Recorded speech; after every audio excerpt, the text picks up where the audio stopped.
नमस्कार दोस्तों, स्वागत है आप सभी लोग का आपके अपने YouTube channel live study Allahabad पर। तो दोस्तों, जैसा कि आपको पता है कि प्रत्येक दिन शाम को 7 बजे से हम लोग Uttar Pradesh TGT PGT, Jharkhand TGT PGT, Madhya Pradesh SET, साथ ही साथ LT grade, GIC lecturer, UGC NET और उत्तराखंड लेक्चरर के प्रीवियस क्वेश्चन पेपर को देखते हैं। और इस सेशन में दोस्तों हम लोग ऐसे प्रश्नों का भी समावेश करते हैं जो प्रश्न इन परीक्षाओं के दृष्टिकोण से महत्वपूर्ण होते हैं। वह इकोनॉमिक्स की जो हमारी दूसरी क्लास होती है वो लाइव स्टडी इलाहाबाद के मोबाइल एप्लीकेशन पे होती है। यहाँ पे हम लोग इकोनॉमिक्स के कंप्लीट कॉन्सेप्ट को पढ़ते हैं, क्योंकि दोस्तों कॉन्सेप्ट पढ़ना बहुत ही जरूरी है। जब तक आपकी कॉन्सेप्ट क्लियर नहीं है तब तक आपको ऑब्जेक्टिव क्वेश्चन को सॉल्व करने में बहुत सारी कठिनाइयों का सामना करना पड़ता है। तो दोस्तों, लाइव स्टडी इलाहाबाद का मोबाइल एप्लीकेशन का लिंक नीचे दिया गया है और यहाँ पे हम लोग इकोनॉमिक्स के सभी कॉन्सेप्ट को पढ़ रहे हैं, ठीक है, ताकि आपके कॉन्सेप्ट क्लियर रहेंगे तो ऑब्जेक्टिव क्वेश्चन को सॉल्व करने में आपको कोई समस्या नहीं होने वाली है। साथ ही साथ दोस्तों, एक इकोनॉमिक्स के छात्रों के साथ जो महत्वपूर्ण समस्या होती है वो नोट्स की होती है कि नोट्स मिलते नहीं है या मिल भी जाते हैं तो समझ में नहीं आता है क्या पढ़ना है क्या छोड़ना है। तो सिंपल सटीक साधारण भाषा में आपको कंप्लीट नोट्स भी दिए जा रहे हैं। साथ ही साथ दोस्तों आपको यहाँ पे टेस्ट सीरीज भी दिया जा रहा है ताकि आप टेस्ट दीजिए और अपना इवेल्युएशन कर पाइए कि आप प्रश्नों को कहाँ गलत कर रहे हैं और क्या और आपको पढ़ने की जरूरत है और आपकी तैयारी कैसी चल रही है। तो टेस्ट सीरीज की भूमिका अत्यंत ही महत्वपूर्ण होती है।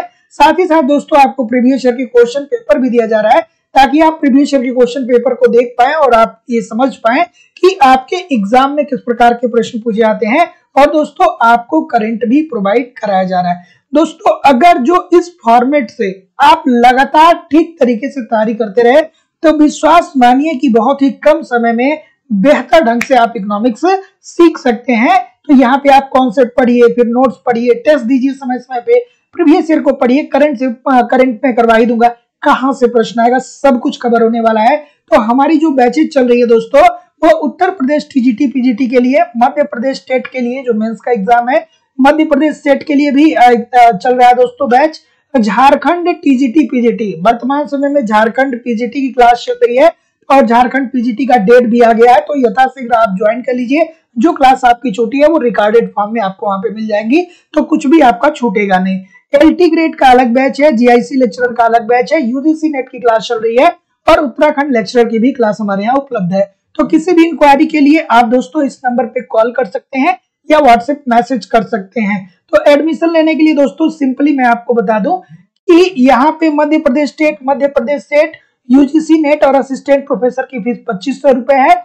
Uttar Pradesh TGT PGT, Jharkhand TGT PGT और उत्तराखंड लेक्चरर के साथ साथ अन्य परीक्षाओं की फीस केवल और केवल 2000 रुपए है।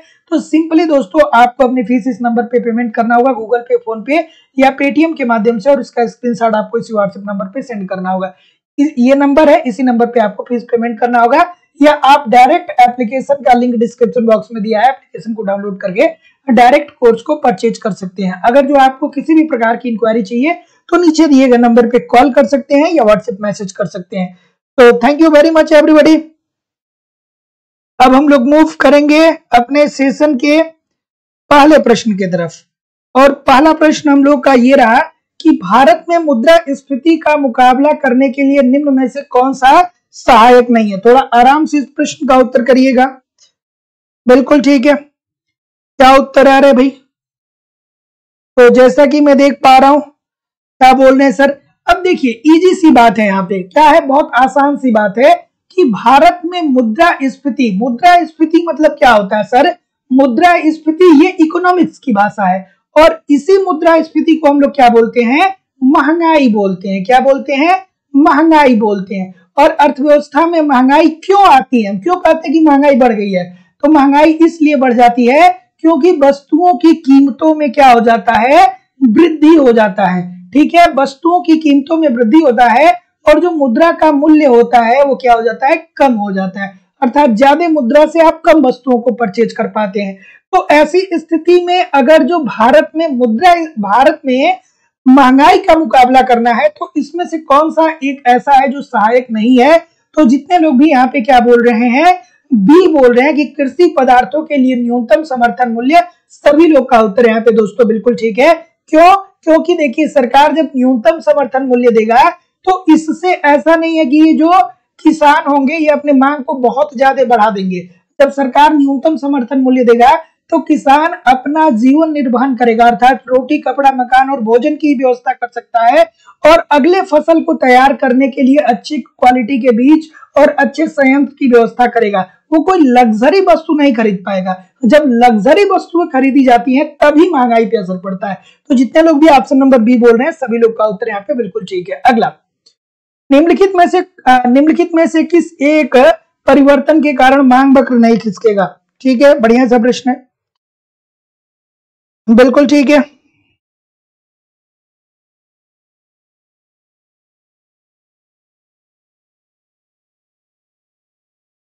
बिल्कुल ठीक है,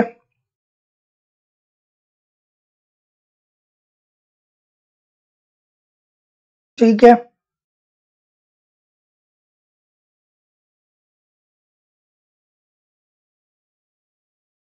एक सेकेंड। हाँ, तो क्या उत्तर है रे भाई? ऑप्शन नंबर जैसा कि मैं देख पा रहा हूं बिल्कुल ठीक है, कोई दिक्कत नहीं है। तो जितने लोग भी क्या बोल रहे हैं, अगेन ए बोल रहे हैं। और कोई भाई, ए के अलावा और कोई नहीं है? तो जितने लोग भी ए बोल रहे हैं सभी लोग का उत्तर ठीक है सर। ठीक है, तो निम्नलिखित में से किस एक परिवर्तन के कारण, ठीक है, निम्नलिखित में से किस एक परिवर्तन के कारण मांग वक्र नहीं खिसकेगा? तो वस्तु का मूल्य। क्यों मांग वक्र नहीं खिसकेगा भैया? क्योंकि इजी सी बात है कि जो मांग वक्र होता है उसमें हम क्या देखते हैं कि वस्तुओं की कीमतों में परिवर्तन होता है।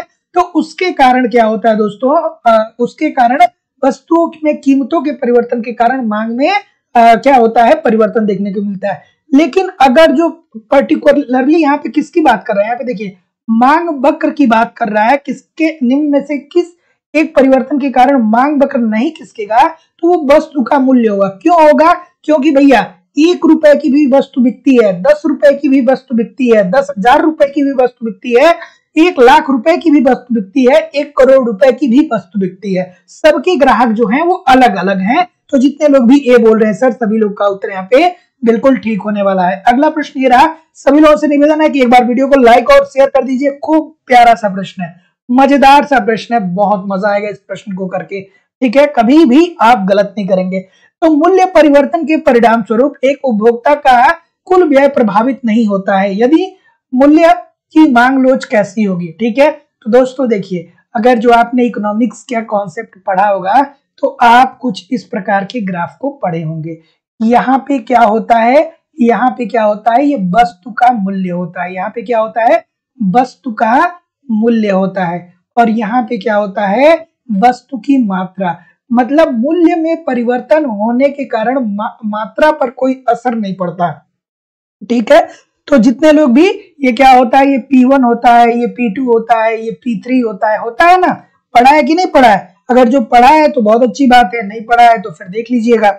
तो सभी लोग बी बोल रहे हैं, अच्छा भैया सभी लोग बी बोल रहे हैं। ठीक है, इतने सारे लोग बी बोल रहे हैं भैया। अच्छा, देखते हैं कि मूल्य परिवर्तन के परिणाम स्वरूप एक उपभोक्ता का कुल व्यय प्रभावित नहीं हो रहा है। उपभोक्ता का कुल व्यय अगर जो प्रभावित नहीं होता है तो मूल्य मांग लोच क्या होगा? मूल्य मांग लोच ऐसी स्थिति में क्या होगा? सर इतने सारे लोग बोल रहे हैं कि सर अगर जो आपने ऐसे बना दिया तो ये एक मात्रा एक ही है। अरे भैया पूर्ण रूप से बेलोचदार होता है सर, पूर्ण रूप से बेलोचदार होता है कि अगर जो मूल्य में कोई परिवर्तन हो रहा है उसके बाद भी उपभोक्ता अपने व्यय को प्रभावित नहीं कर रहा है। ठीक है, तो अगर जो व्यय प्रभावित नहीं होगा तो पूर्ण रूप से बेलोचदार होगा ना। जब कुछ प्रभावित ही नहीं हो रहा है, कुछ परिवर्तन ही नहीं हो रहा है तो बेलोचदार होगा ना, तो डी होगा ना सर। क्यों इतने सारे लोग गलत कर रहे हैं? तो जितने लोग भी डी बोल रहे हैं बिल्कुल ठीक बोल रहे हैं कि मूल्य परिवर्तन के परिणाम स्वरूप एक उपभोक्ता का कुल व्यय प्रभावित नहीं होता है यदि मूल्य मांग की लोच क्या होती है, पूर्णतः बेलोचदार होती है। यहाँ पे देखिए, यहाँ पे कीमतों में परिवर्तन हो रहा है लेकिन यहाँ पे जो मात्रा है वो एक जैसी है। तो जितने लोग भी ऑप्शन नंबर डी बोल रहे हैं ठीक बोल रहे हैं। अगला प्रश्न ये रहा कि मांग फलन Q is equal to AB to the power H में मूल्य मांग लोच क्या होगा? ठीक है, बिल्कुल ठीक है। चलिए, क्या उत्तर होगा भाई? बिल्कुल, इस प्रश्न का उत्तर करिए। हाँ, तो जैसा कि मैं देख पा रहा हूं, बिल्कुल, तो ऑप्शन नंबर क्या बोल रहे हैं सर? बी बोल रहे हैं, एक होगा। देखिए, इस प्रश्न में क्या होना चाहिए? Q is equal to AP to the power B होना चाहिए। ठीक है, ऐसा होना चाहिए। ठीक है, ठीक है, कोई दिक्कत नहीं है, ऐसे भी सही है। अगर जो इसको आप थोड़ा सा क्या करिए कि इसको हटा दीजिए। आप, मैं बता रहा हूं कि मांग फलन Q इज इक्वल टू क्या होगा? Q is equal to AP to the power B। तो ऐसी स्थिति में मूल्य मांग की लोच को क्या प्रदर्शित करेगा? बिल्कुल ठीक है, ये वाला आप बताइएगा मुझे। तो जैसा कि मैं देख पा रहा हूं, क्या उत्तर आ रहा है भाई? क्या उत्तर आ रहा है? बिल्कुल ठीक है। तो बी जो होता है दोस्तों, ये मूल्य मांग लोच को प्रदर्शित करता है। अब आप कहेंगे सर क्वेश्चन क्यों चेंज कर दिए? क्योंकि यहाँ पे एच जो है वो किसी ऑप्शन में दिया ही नहीं है, तो इसका जो ये होना चाहिए, फंक्शन होना चाहिए, वो Q is equal to A P, ठीक है, टू दी पावर B होना चाहिए। और जो B है, ये क्या इंडिकेट करता है? यही मूल्य की मांग लोच को इंडिकेट करता है। तो ऐसी स्थिति में जितने लोग भी C बोलेंगे सर, अर्थात ऑप्शन नंबर बी जितने लोग भी बोल रहे हैं, सभी लोग का उत्तर यहाँ पे बिल्कुल ठीक है। और ये क्या बताता है? वस्तु की मांग और उसकी कीमत वस्तु की मांग और कीमत में परिवर्तन के संबंध को बताता है। तो जितने लोग भी सी बोल रहे हैं, सभी लोग का उत्तर यहाँ पे बिल्कुल ठीक हो जाएगा। तो option number C according to the question this is the right answer हो जाएगा। आप ध्यान दीजिएगा कि मैंने क्वेश्चन को इसलिए चेंज कर दिया कि यहाँ पे टू दी पावर h दिया है और h जो है वो ऑप्शन में कहीं दिया नहीं गया है। तो ऐसी स्थिति में मैंने आपको क्वेश्चन ये दे दिया है। तो जितने लोग भी सी बोल रहे हैं सर, सभी लोग का उत्तर यहाँ पे बिल्कुल ठीक है। अगला प्रश्न, कि समयावधि जितनी दीर्घ होगी, पूर्ति की लोच उतना ही क्या होगा? ये बढ़िया सा प्रश्न है। बिल्कुल ठीक है। सभी लोगों से निवेदन है कि थोड़ा सा एक बार वीडियो को लाइक कर दीजिए और शेयर भी कर दिया करिए। इतने सारे लोग क्लास देख रहे हैं, फिर भी लाइक और शेयर की संख्या बहुत कम है। तो सभी लोगों से निवेदन है कि एक बार वीडियो को लाइक और शेयर कर दीजिए। क्या उत्तर आ रहा है भाई? बिल्कुल ठीक है, बिल्कुल ठीक है, बिल्कुल ठीक है। तो आप कहेंगे, देखिए एक चीज आप लोग को बहुत परेशान करती होगी, अल्पकाल, मध्यकाल और दीर्घकाल। ठीक है, तो यहाँ पे किसकी बात कर रहा है दोस्तों? दीर्घकाल की बात कर रहा है। तो दीर्घकाल में अमूमन क्या होता है कि 20 वर्ष से ज्यादा की समय अवधि होती है, और 20 वर्ष में कोई फर्म जो होती है वो अपने आकार, प्रकार, श्रमिकों को, टेक्नोलॉजी को धीरे धीरे सब कुछ क्या कर सकता है? चेंज कर सकता है। तो ऐसी स्थिति में क्या होने वाला है दोस्तों? अधिक लोचदार होने वाला है। तो जितने लोग भी ऑप्शन नंबर सी बोल रहे हैं, सभी लोग का उत्तर यहाँ पे बिल्कुल ठीक है। तो समय अवधि जितनी दीर्घ होगी, पूर्ति की लोच क्या होगी? अधिक लोचदार देखने को मिलेगी। क्योंकि दीर्घकाल में दोस्तों एक फर्म के पास उतना समय होता है कि वो अपने उत्पादन के कारकों को क्या कर सकता है? परिवर्तित कर सकता है। ऑप्शन नंबर सी बिल्कुल ठीक है। अगला, अधिमान वक्र मूल बिंदु से उत्तल होता है, इसका कारण क्या है? अधिमान वक्र मूल बिंदु से उत्तल होता है, इसका कारण क्या होता है भैया? ठीक है, ठीक है,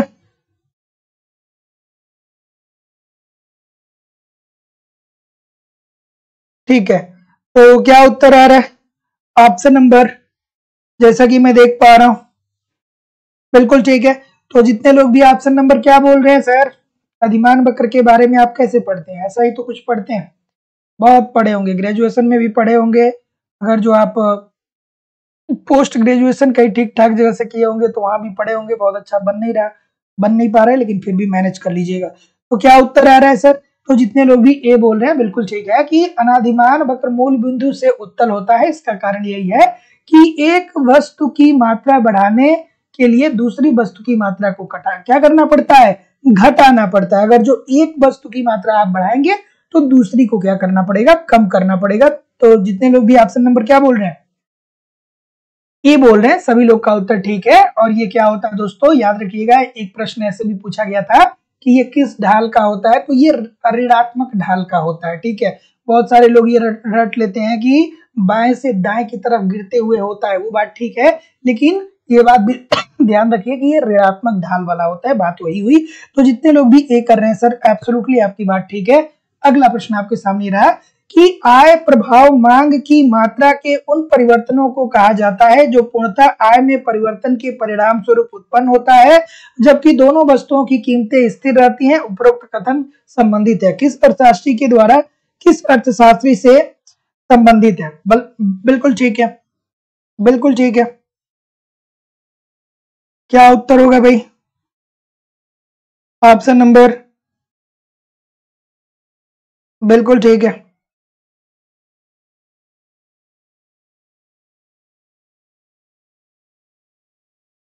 ऑप्शन नंबर क्या बोल रहे हैं सर? बी बोल रहे हैं। और कोई? कोई बी के अलावा और कोई नहीं है? सभी लोग क्या चाहते हैं, गलत ही हो जाए? सभी लोग बी बोल रहे हैं? अच्छा, सभी लोग चाहते हैं कि आपका उत्तर गलत हो जाए, ठीक। तो जितने लोग भी बी बोल रहे हैं, सभी लोग एब्सोल्युटली दोस्तों 100% ठीक बोल रहे हैं।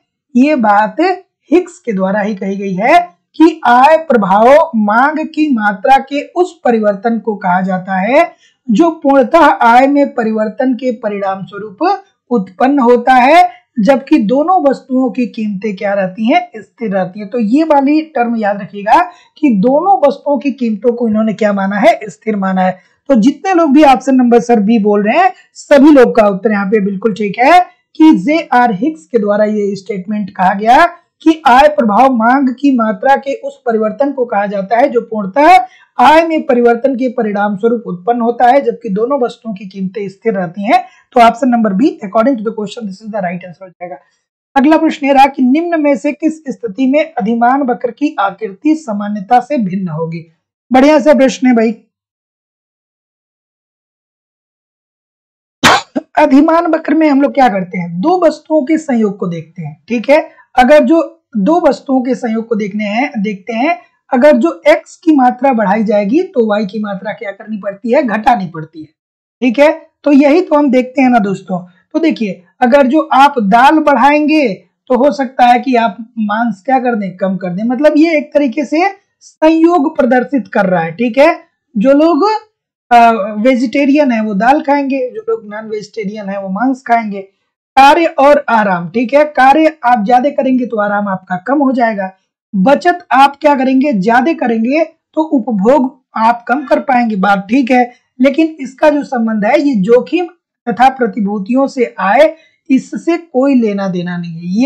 ये जो जितनी भी ये तीनों ऑप्शन दिए हैं इसमें एक संबंध है, संयोग है। लेकिन जोखिम तथा प्रतिभूतियों से आए ये एक समान हो जाते हैं दोस्तों। तो जितने लोग भी ऑप्शन नंबर डी बोल रहे हैं सभी लोग का उत्तर यहाँ पे एब्सोल्युटली ठीक होने वाला है। अगला प्रश्न कि आय उपभोग वक्र का प्रयोग किया जाता है। आय उपभोग वक्र का प्रयोग किया जाता है, किस लिए किया जाता है? बिल्कुल ठीक है, आय उपभोग वक्र का प्रयोग किया जाता है। किस लिए करते हैं भाई? अच्छा देखिए, इतने सारे लोग क्लास देख रहे हैं फिर भी लाइक की संख्या 50% भी नहीं है।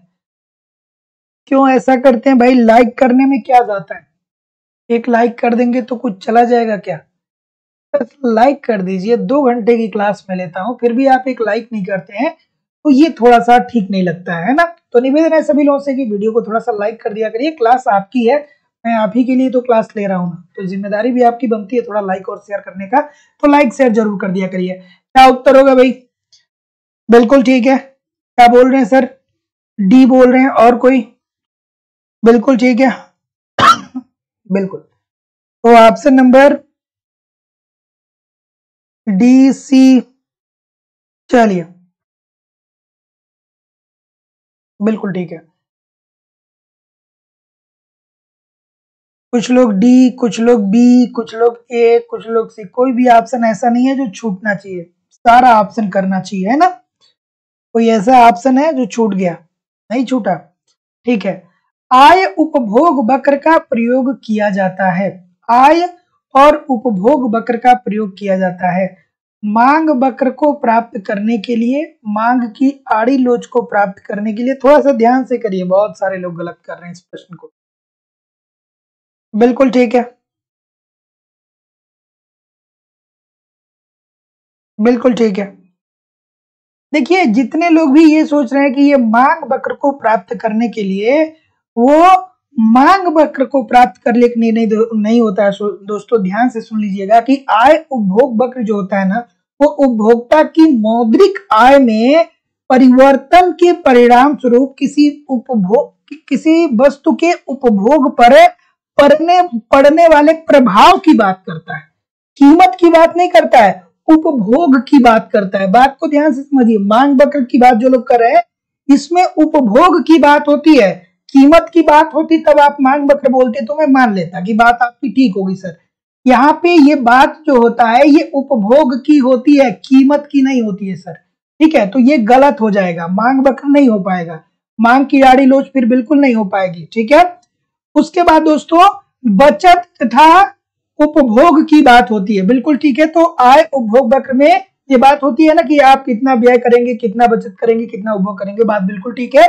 जोखिम तथा प्रतिभूतियों से आय, अर्थात यहाँ भी आय की बात कर रहा है। तो यहाँ पे जो ऑप्शन नंबर क्या होगा सर, ऑप्शन नंबर यहाँ पे सी होगा, जो कि कोई बता नहीं रहा है। तो जितने लोग भी यहाँ पे सी बोल रहे हैं ना सर, सभी लोग का उत्तर यहाँ पे उत्तर बिल्कुल ठीक होने वाला है। मतलब जो कोई भी सी बोल नहीं रहा था, लेकिन अब जो लोग भी सी बोलेंगे सभी लोग का उत्तर यहाँ पे बिल्कुल ठीक होने वाला है। तो आपको समझ में आया कि मांग वक्र की बात क्यों नहीं होती है, क्योंकि यहाँ पे कीमत की बजाय उपभोग पर पड़ने वाले प्रभाव की बात होती है। तो ऑप्शन नंबर सी बिल्कुल ठीक हो जाएगा। ठीक है, गलत नहीं होगा आज के बाद, कहिए नहीं होगा। ठीक है, गलत नहीं होगा, बोलिए सर आज के बाद गलत नहीं होगा। ठीक है, नहीं गलत होगा। अगला, व्युत्पन्न मांग का अर्थ है। व्युत्पन्न मांग का अर्थ क्या है? बिल्कुल ठीक है,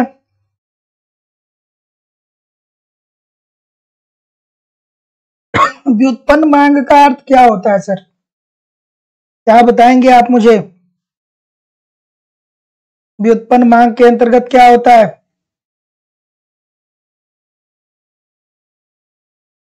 व्युत्पन्न मांग का अर्थ क्या होता है? यही तो होता है ना भाई कि उत्पादन के साधनों की मांग उसकी सीमांत उत्पादकता पे निर्भर करती है।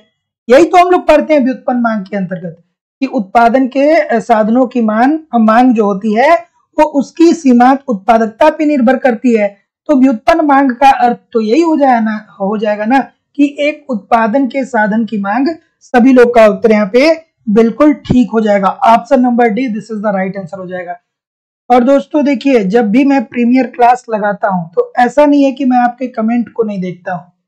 बहुत सारे लोग ऐसे होते हैं ना जो बहुत ज्यादा कमेंट करते हैं। ऐसा नहीं करना है यार, आप खुद से डिसिप्लिन में नहीं रहोगे तो मैं लाइव रहूंगा तो रहेंगे डिसिप्लिन में, नहीं लाइव रहूंगा तो खुद से डिसिप्लिन नहीं रहेंगे तो जिंदगी कैसे चलेगी? फिर वही बात होगा कि परीक्षा ढूंढने के लिए सेंटर जिंदगी भर ढूंढते रहिए। ठीक है, अरे भाई सेंटर ढूंढना बंद कर दीजिए, थोड़ा सा बात कम करेंगे ना तो जिंदगी में नौकरी जब मिल जाएगी तो उसके बाद क्या होगा? उसके बाद क्या होगा कि जो थाली में अंगूठी ढूंढने वाली रस्म होती है वो पूरा कर लीजिएगा। फिर जिंदगी में क्या होगा, थोड़ा सा एक दूसरे आप पावदान पे आप चले जाएंगे तो फिर आप वहां से जिंदगी को ठीक तरीके से सुचारू रूप से करिएगा, है ना? सेंटर ढूंढते रह जाएंगे जिंदगी भर। ठीक है, ढूंढना कुछ और है, ढूंढ कुछ और है। चलिए अगला प्रश्न ये रहा।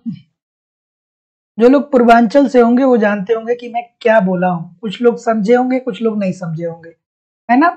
मैं क्या बोला हूं, कुछ लोग समझे होंगे कुछ लोग नहीं समझे होंगे कि सर इसका क्या औचित्य होता है। चलिए ठीक है, इस प्रश्न का उत्तर करिए कि ह्रासमान प्रतिफल का नियम संबंधित है। ह्रासमान प्रतिफल का नियम किससे संबंधित है? अरे भाई हमारे यहाँ एक रस्म होता है शादी के टाइम, क्या होता है ना कि अंगूठी ढूंढना होता है। एक थाली में बड़ा सा थाली होता है, उसमें अंगूठी ढूंढना होता है। ठीक है, रात में बेसिकली ये रस्म होती है, जिसकी हुई होगी वो जानता होगा। इस प्रश्न का उत्तर करिए।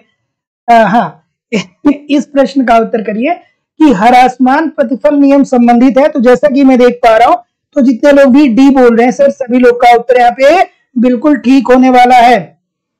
डी बोल रहे हैं सभी लोग। और कोई? सभी साधनों के कुल उत्पादन से, थोड़ा और आराम से करिए। बिल्कुल ठीक है, बिल्कुल ठीक है, बिल्कुल ठीक है, बिल्कुल ठीक है। तो जितने लोग भी ऑप्शन नंबर क्या बोल रहे हैं भाई, क्या बोल रहे हैं? ठीक है, उत्तर दीजिए, कोई दिक्कत नहीं है। हम्म, हम्म।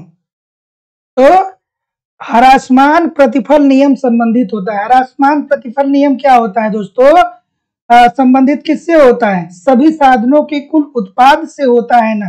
ठीक है, तो जितने लोग भी यहाँ पे डी की बात बोलेंगे दोस्तों, सभी लोग का उत्तर यहाँ पे बिल्कुल ठीक होने वाला है। बिल्कुल ठीक है, बिल्कुल। तो जितने लोग भी डी बोल रहे हैं, सभी लोग का उत्तर यहाँ पे बिल्कुल ठीक हो है कि हरासमान प्रतिफल नियम क्या होता है? सभी साधनों के कुल उत्पादन से होता है। इसमें क्या होता है कि साधनों में ही तो हम वृद्धि करते हैं भैया। तो ऐसी स्थिति में एक समय ऐसा आता है कि जो उद्यमी होता है उसका अतिरेक क्या होता है, खत्म हो जाता है और फिर वो क्या करना, हानि में चला चला जाने लगता है। तो जितने लोग भी डी बोल रहे हैं, सभी लोग का उत्तर यहाँ पे बिल्कुल ठीक होने वाला है। अगला प्रश्न आपके सामने ये रहा। एक विवेकपूर्ण उपभोक्ता उस बिंदु पर उत्पादन करेगा जहां सीमांत उत्पाद होगा। बिल्कुल ठीक है,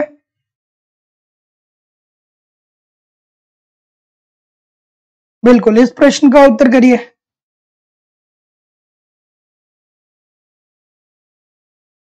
हाँ, क्या उत्तर है रे भाई? एक सेकेंड, एक सेकेंड रुक जाइएगा, एक सेकेंड रुक जाइएगा, एक सेकेंड रुक जाइएगा। हरासमान प्रतिफल नियम, एक सेकेंड, एक सेकेंड रुक जाइए। एक परिवर्तनशील साधन के सीमांत उत्पादन से, हाँ ठीक है, ठीक ठीक ठीक ठीक। ऑप्शन नंबर ए होगा। इसमें क्या होता है कि अन्य साधन क्या होते हैं, परिवर्तनशील होते हैं, और एक साधन ऐसा होता है जो अपरिवर्तनशील होता है। देखिए, मैं बात करते वक्त क्या हो गया कि उस चीज को स्किप कर दिया। तो यहाँ पे ऑप्शन नंबर ए होना चाहिए, है ना, डी नहीं होना चाहिए। यहाँ पे जितने लोग भी ए कर रहे थे सर, आप बिल्कुल ठीक बोल रहे थे, आपको बोलना चाहिए था ये बात। तो जितने लोग भी ए बोल रहे हैं, सभी लोग का उत्तर यहाँ पे बिल्कुल ठीक होने वाला है, एब्सोल्युटली ठीक है। अगला प्रश्न। एक विवेकपूर्ण उत्पादक उस बिंदु पर उत्पादन करेगा जहां सीमांत उत्पाद होगा। बिल्कुल ठीक है, आराम से करिए इस प्रश्न का उत्तर। बिल्कुल। एक विवेकपूर्ण उत्पादक उस बिंदु पे, देखिए कभी कभी क्या होता है ना कि कंसंट्रेशन इधर उधर हो जाता है, ठीक है, और वो कंसंट्रेशन इसीलिए उधर उधर हो जाता है क्योंकि कुछ लोग इधर उधर करवाने का प्रयास करते हैं, है ना। हाँ, इस प्रश्न का उत्तर करिए। ठीक है, कि एक विवेकपूर्ण उत्पादक उस बिंदु पर उत्पादन करेगा जहां सीमांत उत्पाद हो। क्या उत्तर होगा भाई? अरे सर, क्या होगा? एक विवेकपूर्ण उत्पादक उस बिंदु पर उत्पादन करेगा जहां सीमांत उत्पाद क्या होता है, क्या होता है? घटता हुआ होता है तथा धनात्मक होता है। तो ये किस अवस्था की बात कर रहा है? ये ये ऑप्शन नंबर बी जितने लोग भी बोल रहे हैं सर, सभी लोग का उत्तर बिल्कुल ठीक हो जाएगा। जहां पे सीमांत उत्पाद घटता हुआ होता है और फिर बाद में क्या हो जाता है, धनात्मक हो जाता है। एक सेकेंड रुक जाइए, एक सेकेंड रुक जाइए। घटता हुआ कैसे होगा? उत्पाद की बात कर रहा है ना, कीमत की बात नहीं कर रहा है ना। जब उत्पाद की बात करेगा फिर तो उत्पाद तो बढ़ता हुआ हो जाएगा ना, और फिर दूसरी अवस्था के बाद तीसरी अवस्था में जब वो प्रवेश करेगा तो वो ऋणात्मक हो जाएगा। ठीक है, ये उत्पाद की बात कर रहा है दोस्तों, औसत लागत की बात नहीं कर रहा है। ठीक है, जब औसत लागत की बात करता है तब जाकर के यहाँ पे औसत लागत घटता हुआ होता है, यहाँ पे होता है। लेकिन ये उत्पाद की बात कर रहा है तो उत्पाद तो बढ़ता है और फिर बाद में चल के ऋणात्मक हो जाता है। तो जितने लोग भी सी बोल रहे हैं, हाँ सी जितने लोग भी बोल रहे हैं ठीक बोल रहे हैं। थोड़ा सा कंसंट्रेट करिए, आज क्यों ऐसा हो रहा है, गलत हो रहा है प्रश्न। ठीक है, लगातार 2 प्रश्न गलत हो गए, ऐसा क्यों हो रहा है? थोड़ा सा कंसंट्रेट करिए, है ना। चलिए, क्या उत्तर होगा कि अगर जो वहां पे क्या बात करता, औसत कीमत की बात करता, तब ऑप्शन नंबर बी ठीक होता। लेकिन यहाँ पे उत्पाद की बात कर रहा है तो उत्पाद तो बढ़ता है ना सर, इजी सी बात है। अगला प्रश्न ये रहा कि अर्थव्यवस्था में पारंपरिक क्षेत्र से आधुनिक क्षेत्र को श्रम की आपूर्ति दिखाई जा सकती है। ठीक है, और देखिए किसी को भी कोई समस्या है, ठीक है, एक बार स्क्रीनशॉट ले लीजिए। खुद से सर्च कर लीजिए। अगर जो आपसे नहीं मिल रहा है तो आप मुझे इस व्हाट्सएप नंबर पे मैसेज कर दीजिए कि सर इस प्रश्न का उत्तर हमें नहीं समझ में आ रहा, उसका मैं रिप्लाई कर दूंगा। ठीक है, परेशान नहीं होइए, परेशान ना होइए।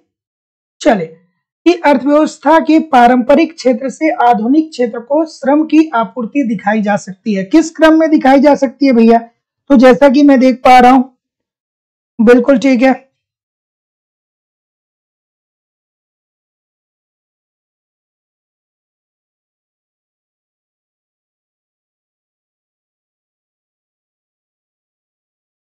चलिए क्या उत्तर आ रहा है भाई? हम्म, कि अर्थव्यवस्था में पारंपरिक क्षेत्र से आधुनिक क्षेत्र को श्रम की आपूर्ति दिखाई जा सकती है। तो जितने लोग भी ऑप्शन नंबर क्या बोल रहे हैं, बिल्कुल, तो जितने लोग भी ऑप्शन नंबर क्या बोल रहे हैं, ए बोल रहे हैं, सभी लोग का उत्तर ठीक है कि एक ऊपर और उठते हुए वक्र के द्वारा, सभी लोग का उत्तर यहाँ पे बिल्कुल ठीक है कि अर्थव्यवस्था में पारंपरिक क्षेत्र से आधुनिक क्षेत्र को श्रम की आपूर्ति दिखाई जा सकती है। किसके द्वारा? एक ऊपर और उठते हुए वक्र के द्वारा। Option number A according to the question this is the right answer हो जाएगा। अगला प्रश्न आपके सामने ये रहा कि सम लागत रेखाओं का ढाल मापता है। सम लागत रेखाओं का ढाल क्या मापता है? आराम से इस प्रश्न का उत्तर करिए। बिल्कुल ठीक है,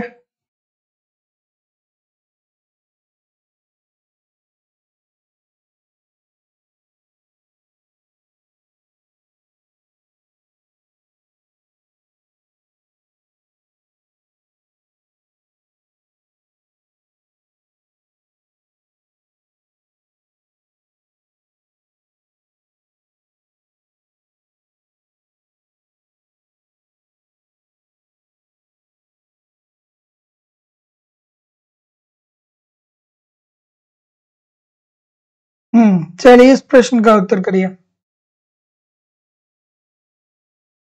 कि सम लागत रेखाओं का ढाल मापता है। क्या मापता है भाई? तो जैसा कि मैं देख पा रहा हूं, सी सभी लोग बोल रहे हैं कि तकनीकी प्रतिस्थापन की सीमांत दर को, सभी लोग का उत्तर यहाँ पे बिल्कुल ठीक है कि सम लागत रेखाओं का ढाल जो है वो तकनीकी प्रतिस्थापन की सीमांत दर को मापता है। तो option number see this is the right answer हो जाएगा। तो दोस्तों आपको पता ही होगा कि सम लागत रेखा उत्पादन के दो साधनों के उन संयोगों को प्रदर्शित करता है जो उत्पाद एक निश्चित व्यय के द्वारा प्राप्त किया जा सकता है। ठीक है, तो जितने लोग भी ऑप्शन नंबर क्या बोल रहे हैं, जितने लोग भी ऑप्शन नंबर सी बोल रहे हैं, सभी लोग का उत्तर यहाँ पे बिल्कुल ठीक हो जाएगा। अगला प्रश्न, अपूर्ण प्रतियोगिता में एक फर्म का मांग वक्र ऋणात्मक ढाल वाला होता है, इसका कारण है? क्या उत्तर होगा भाई?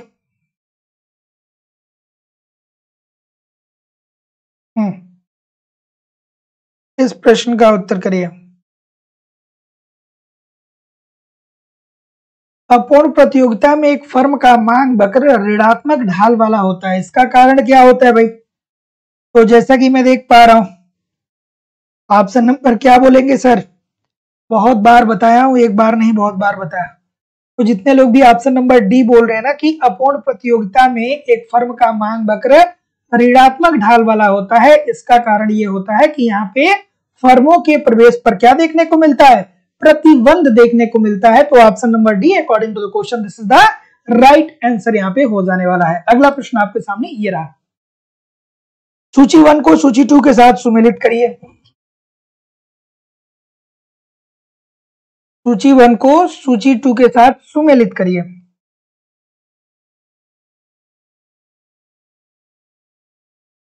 देयता अधिकार की बात हो रहा है, देयाधिकार की बात हो रहा है।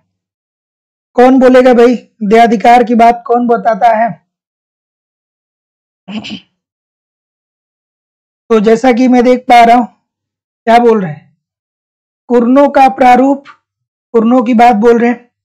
तो जितने लोग भी कुर्नो साहब को बोल रहे हैं, सभी लोग का उत्तर बिल्कुल ठीक है। एकाधिकार की बात करते हैं तो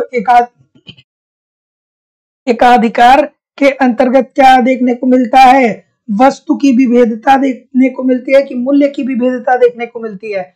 मूल्य की विविधता देखने को मिलती है। ठीक है, ठीक है। आगे अल्पाधिकार की बात करें दोस्तों, तो अल्पाधिकार के तहत क्या होता है? मूल्य अनम्यता देखने को मिलता है और एकाधिकार प्रतियोगिता के अंतर्गत वस्तु विभेद देखने को मिलता है। तो ये बात ध्यान रखिएगा सर कि एकाधिकार और एकाधिकार प्रतियोगिता, ये दोनों बातें थोड़ी सी अलग अलग होती हैं। बहुत सारे लोग को लगता है कि ये एक ही है। नहीं सर, ये एक ही नहीं है, थोड़ी थोड़ी अलग होती हैं। इसके लिए जब आप कॉन्सेप्ट पढ़ेंगे तो चीजों को समझ में आएगा। तो जितने लोग भी ऑप्शन नंबर क्या बोल रहे हैं सर, जो भी बोल रहे हैं 4 3 1 2 बोल रहे हैं, अगर जो तो ठीक बोल रहे हैं। अगला प्रश्न आपके सामने रहा कि बाजार मूल्य पर राष्ट्रीय आय होता है। बाजार मूल्य पर राष्ट्रीय आय क्या होता है? बिल्कुल ठीक है। ये प्रश्न एक बार नहीं, मैं बहुत बार बता दिया हूं सर कि बाजार मूल्य पर जब हम राष्ट्रीय आय की गणना करते हैं तो किस तरीके से करते हैं, उसका फॉर्मूला क्या होता है सर? तो इसमें क्या करते हैं, इस सभी साधनों के भुगतान में अप्रत्यक्ष कर की रकम को क्या कर देते हैं? जोड़ते हैं कि घटाते हैं सर? जोड़ते हैं कि घटाते हैं? अप्रत्यक्ष कर को जोड़ते हैं कि घटाते हैं? अप्रत्यक्ष कर को क्या कर देते हैं? जोड़ देते हैं। और घटाते किसको हैं? घटाते किसको हैं? कमेंट करके बताइएगा। अप्रत्यक्ष कर को जोड़ते हैं कि घटाते हैं? भैया इसको घटाते हैं और सब्सिडी को क्या कर देते हैं? जोड़ देते हैं। ठीक है, तो ऑप्शन नंबर, जैसा कि मैं देख पा रहा हूं कि ये जितने लोग भी बोल रहे हैं सभी लोग का उत्तर यहाँ पे बिल्कुल ठीक हो जाएगा। इसमें क्या होता है? सभी साधनों के भुगतान प्लस अप्रत्यक्ष कर और माइनस क्या होता है? सब्सिडी होता है। तो जितने लोग भी ऑप्शन नंबर क्या बोल रहे हैं? ए बोल रहे हैं, सभी लोग का उत्तर ठीक है। तो याद रखिएगा, सभी साधनों के भुगतान, उसमें जोड़ते हैं किसको? अप्रत्यक्ष कर को, और घटाते किसको है? सब्सिडी को। तो ऑप्शन नंबर क्या बोल रहे हैं? ए बोल रहे हैं जितने लोग भी, सभी लोग का उत्तर ठीक है। अगला प्रश्न, संबंध लागत पर राष्ट्रीय आय का अर्थ क्या होता है?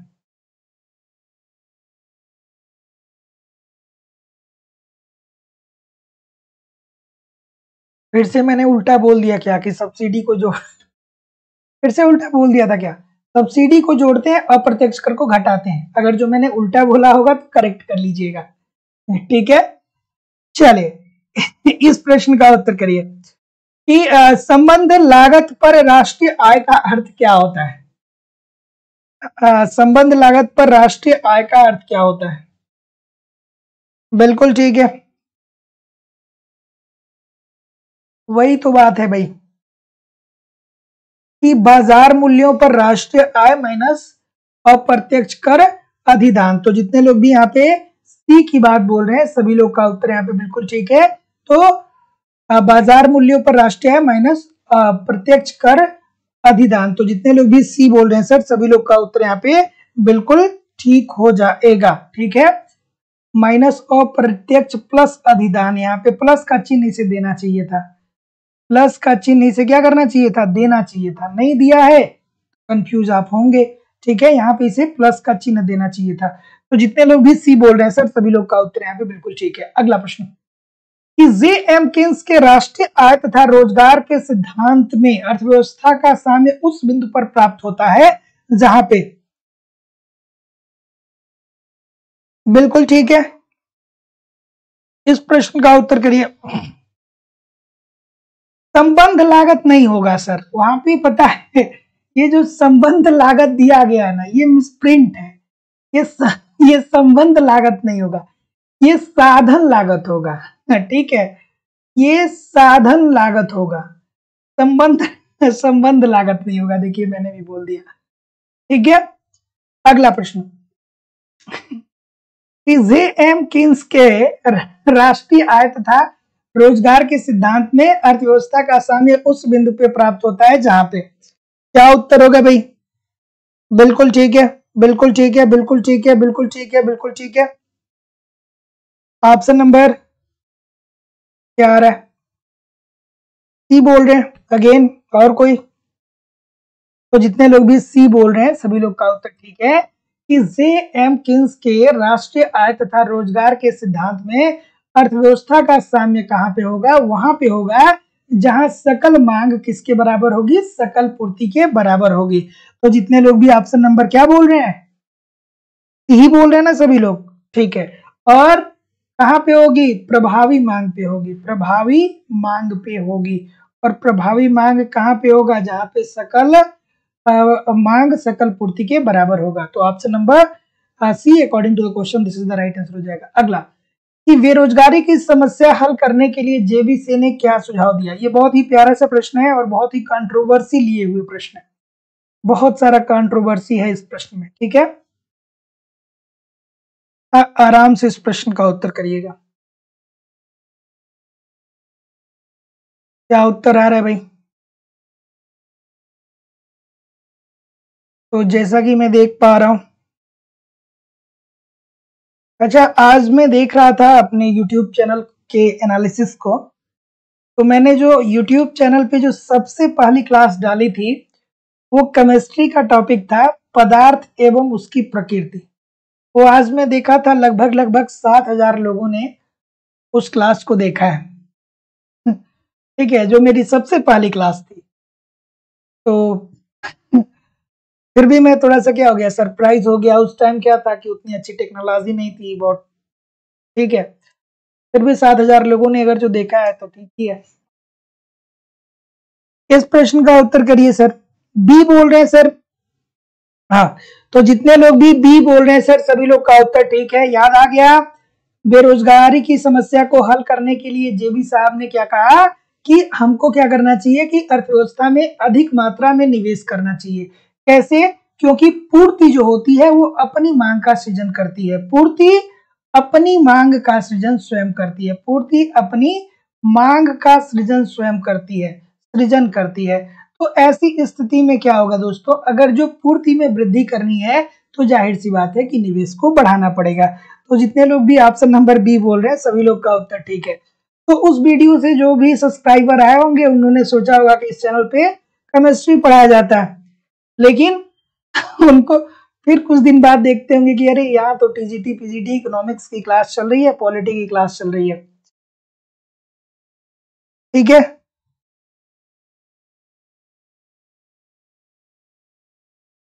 चलिए इस प्रश्न का उत्तर करिए।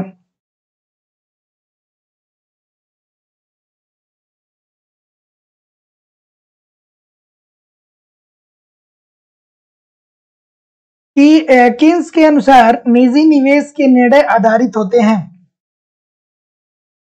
किस पे आधारित होते हैं सर, डी बोल रहे हैं सभी लोग। चलिए so thank you very much Suman Sharma ji, thank you. तो किन्स के अनुसार निजी निवेश के निर्णय आधारित होते हैं, तो किस पे आधारित होते हैं, सभी लोग डी ही बता रहे हैं ना। तो जितने लोग भी सर डी बोल रहे हैं सभी लोग का उत्तर यहाँ पे क्या होने वाला है, डी ही बोल रहे हैं ना। तो सभी लोग का उत्तर ठीक है कि पूंजी की सीमांत उत्पादकता के आधार पे। Option number D according to the question this is the right answer हो जाते हैं कि हो जाएगा कि किन्स के अनुसार निजी निवेश के निर्णय जो होते हैं वो आधारित होते हैं पूंजी के सीमांत उत्पादकता के आधार पे। Option number D according to the question this is the right answer हो जाएगा। अगला प्रश्न, किफायत का विरोधाभास की अवधारणा संबंधित है। बहुत ही प्यारा सा प्रश्न है, बहुत बार पूछा जा चुका है। चलिए, किफायत का विरोधाभास की अवधारणा संबंधित है, किससे संबंधित है सर, किफायत का विरोधाभास, बिल्कुल ठीक है।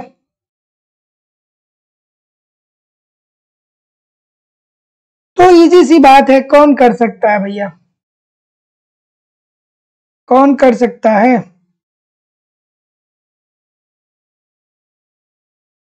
मैन डेविले की बात बोल रहे हैं बहुत सारे लोग, बिल्कुल ठीक है।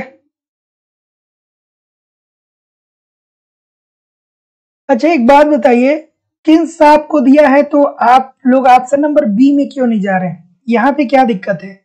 ये जो क्लासिकल अर्थशास्त्री थे इन्होंने ये कहा कि हमको क्या करना चाहिए, बचत करना चाहिए, हमको क्या करना चाहिए, बचत करना चाहिए, ताकि भविष्य में चल करके हम अपने निवेश को क्या करें, आगे बढ़ाएं, मतलब निवेश में वृद्धि करें। लेकिन ये जब किन्स साहब आते हैं ना तो इन क्लासिकल अर्थशास्त्रियों की बहुत आलोचना करते हैं। ये क्या करते हैं? इनकी आलोचना करते हैं, और आलोचना करते हुए ये कहते हैं कि देखिए, अगर जो आप बचत ज्यादा करेंगे तो आपकी जो बचत आप ज्यादा करेंगे तो आपकी जो निवेश क्षमता होगी वो क्या हो जाएगी? कम हो जाएगी। और अगर जो निवेश क्षमता कम हो जाएगी तो आपकी उत्पादकता के ऊपर असर पड़ेगा। तो जितने लोग भी बी बोलेंगे सर, सभी लोग का उत्तर यहाँ पे बिल्कुल ठीक है। सर्वप्रथम किफायत के विरोधाभास की आलोचना करने का कार्य ये किन साहब के द्वारा ही किया गया, क्योंकि इन्होंने क्लासिकल अर्थशास्त्रों की बहुत आलोचना की, बहुत जगहों पे आलोचना की। तो जितने लोग भी बी बोल रहे हैं बिल्कुल ठीक बोल रहे हैं। अगला, सरकार द्वारा दिए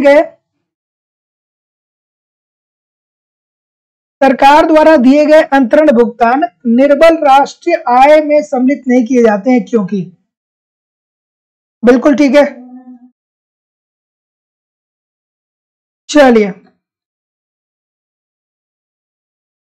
हाँ, डी भी सही है। डी भी जो यहाँ पे जो ऑप्शन दिया गया है, मैन डेविले, ये ठीक है, बर्नार्ड साहब भी कहते हैं, लेकिन सबसे पहले किन्स साहब ने ये बात कही थी। ठीक है, तो अगर जो वहां पे किन्स नहीं दिया होगा, ये वाले दिए होंगे, तब यहाँ पे मैंने उसका उत्तर डी बताया होगा। ठीक है, किन्स अगर जो नहीं दिए होंगे तो, ठीक है, इस बात को समझिएगा।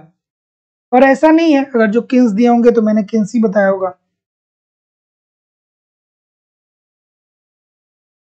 सरकार द्वारा दिए गए अंतरण भुगतान निर्बल राष्ट्रीय आय में सम्मिलित नहीं किए जाते हैं। क्यों नहीं किए जाते हैं भाई? तो जितने लोग भी क्या बोल रहे हैं, ये सरकार द्वारा ग्रहिताओं के लिए मुफ्त क्या होते हैं? उपहार होते हैं। तो जितने लोग भी डी बोलेंगे सर ठीक हो बोलेंगे कि सरकार द्वारा अंतरण भुगतान क्या होता है? अंतरण भुगतान, जिसे हस्तांतरण आय भी बोला जाता है, इसे हम राष्ट्रीय आय में सम्मिलित इसलिए नहीं करते हैं। ये क्या होता है? अंतरण भुगतान का मतलब क्या होता है? पेंशन हो जाता है, छात्रवृत्ति हो जाता है, या आपको क्या होता है? उपहार सरकार दे देती है, जैसे लैपटॉप बांट देती है, टैबलेट बांट देती है। तो ऐसी स्थिति में ये जो सारी चीजें हैं, पेंशन, छात्रवृत्ति, उपहार हो गया, इससे क्या होता है कि ये सरकार द्वारा ग्राहिताओं के, आप देखिए आज जितने लोग भी ऑप्शन नंबर यहाँ पे क्या बोल रहे हैं कि बी बोल रहे हैं, थोड़ा सा बी और डी में देखिए, थोड़ा सा एक सेकेंड। सरकार द्वारा दिए गए अंतरण भुगतान निर्बल राष्ट्रीय आय में सम्मिलित नहीं किए जाते हैं, और बी में दिया है कि इसके परिणाम स्वरूप वस्तुओं तथा सेवाओं का सुमेलित उत्पादन नहीं होता है। ठीक है, इसके परिणाम स्वरूप वस्तुओं और सेवाओं का सुमेलित उत्पादन नहीं होता है। तो बात तो ये भी ठीक है भैया कि पेंशन, छात्रवृत्ति, देखिए उत्पादन नहीं होता है, ये अलग बात है, ये कोई सेवा नहीं देते हैं। ये अंतरण भुगतान का मतलब ये होता है कि ऐसा भुगतान जो सरकार के द्वारा आपको किया जाता है, लेकिन बदले में आप सरकार को कोई सेवा प्रदान नहीं करते हैं। ठीक है, तो ऐसी स्थिति में ऑप्शन नंबर क्या हो जाएगा? डी जो होगा वो राइट आंसर हो जाएगा। यहाँ पे उत्पादन नहीं होता है, ये कोई मैटर नहीं करता है। ठीक है, ये क्या होता है कि आप क्या करते हैं कि कोई सेवा नहीं प्रोवाइड करते हैं। तो एक तरीके से ये क्या होता है? ये मुफ्त उपहार होता है। डी जो होने वाला है ये ज्यादा बेहतर उत्तर है। ठीक है, डी जो है वो ज्यादा बेहतर है। तो जितने लोग भी डी बोल रहे हैं सभी लोग का उत्तर यहाँ पे बिल्कुल ठीक हो जाएगा। अगला प्रश्न, निम्नलिखित में से कौन सा एक कथन ड्यूजेनबेरी प्रभाव से अप्रासंगिक है?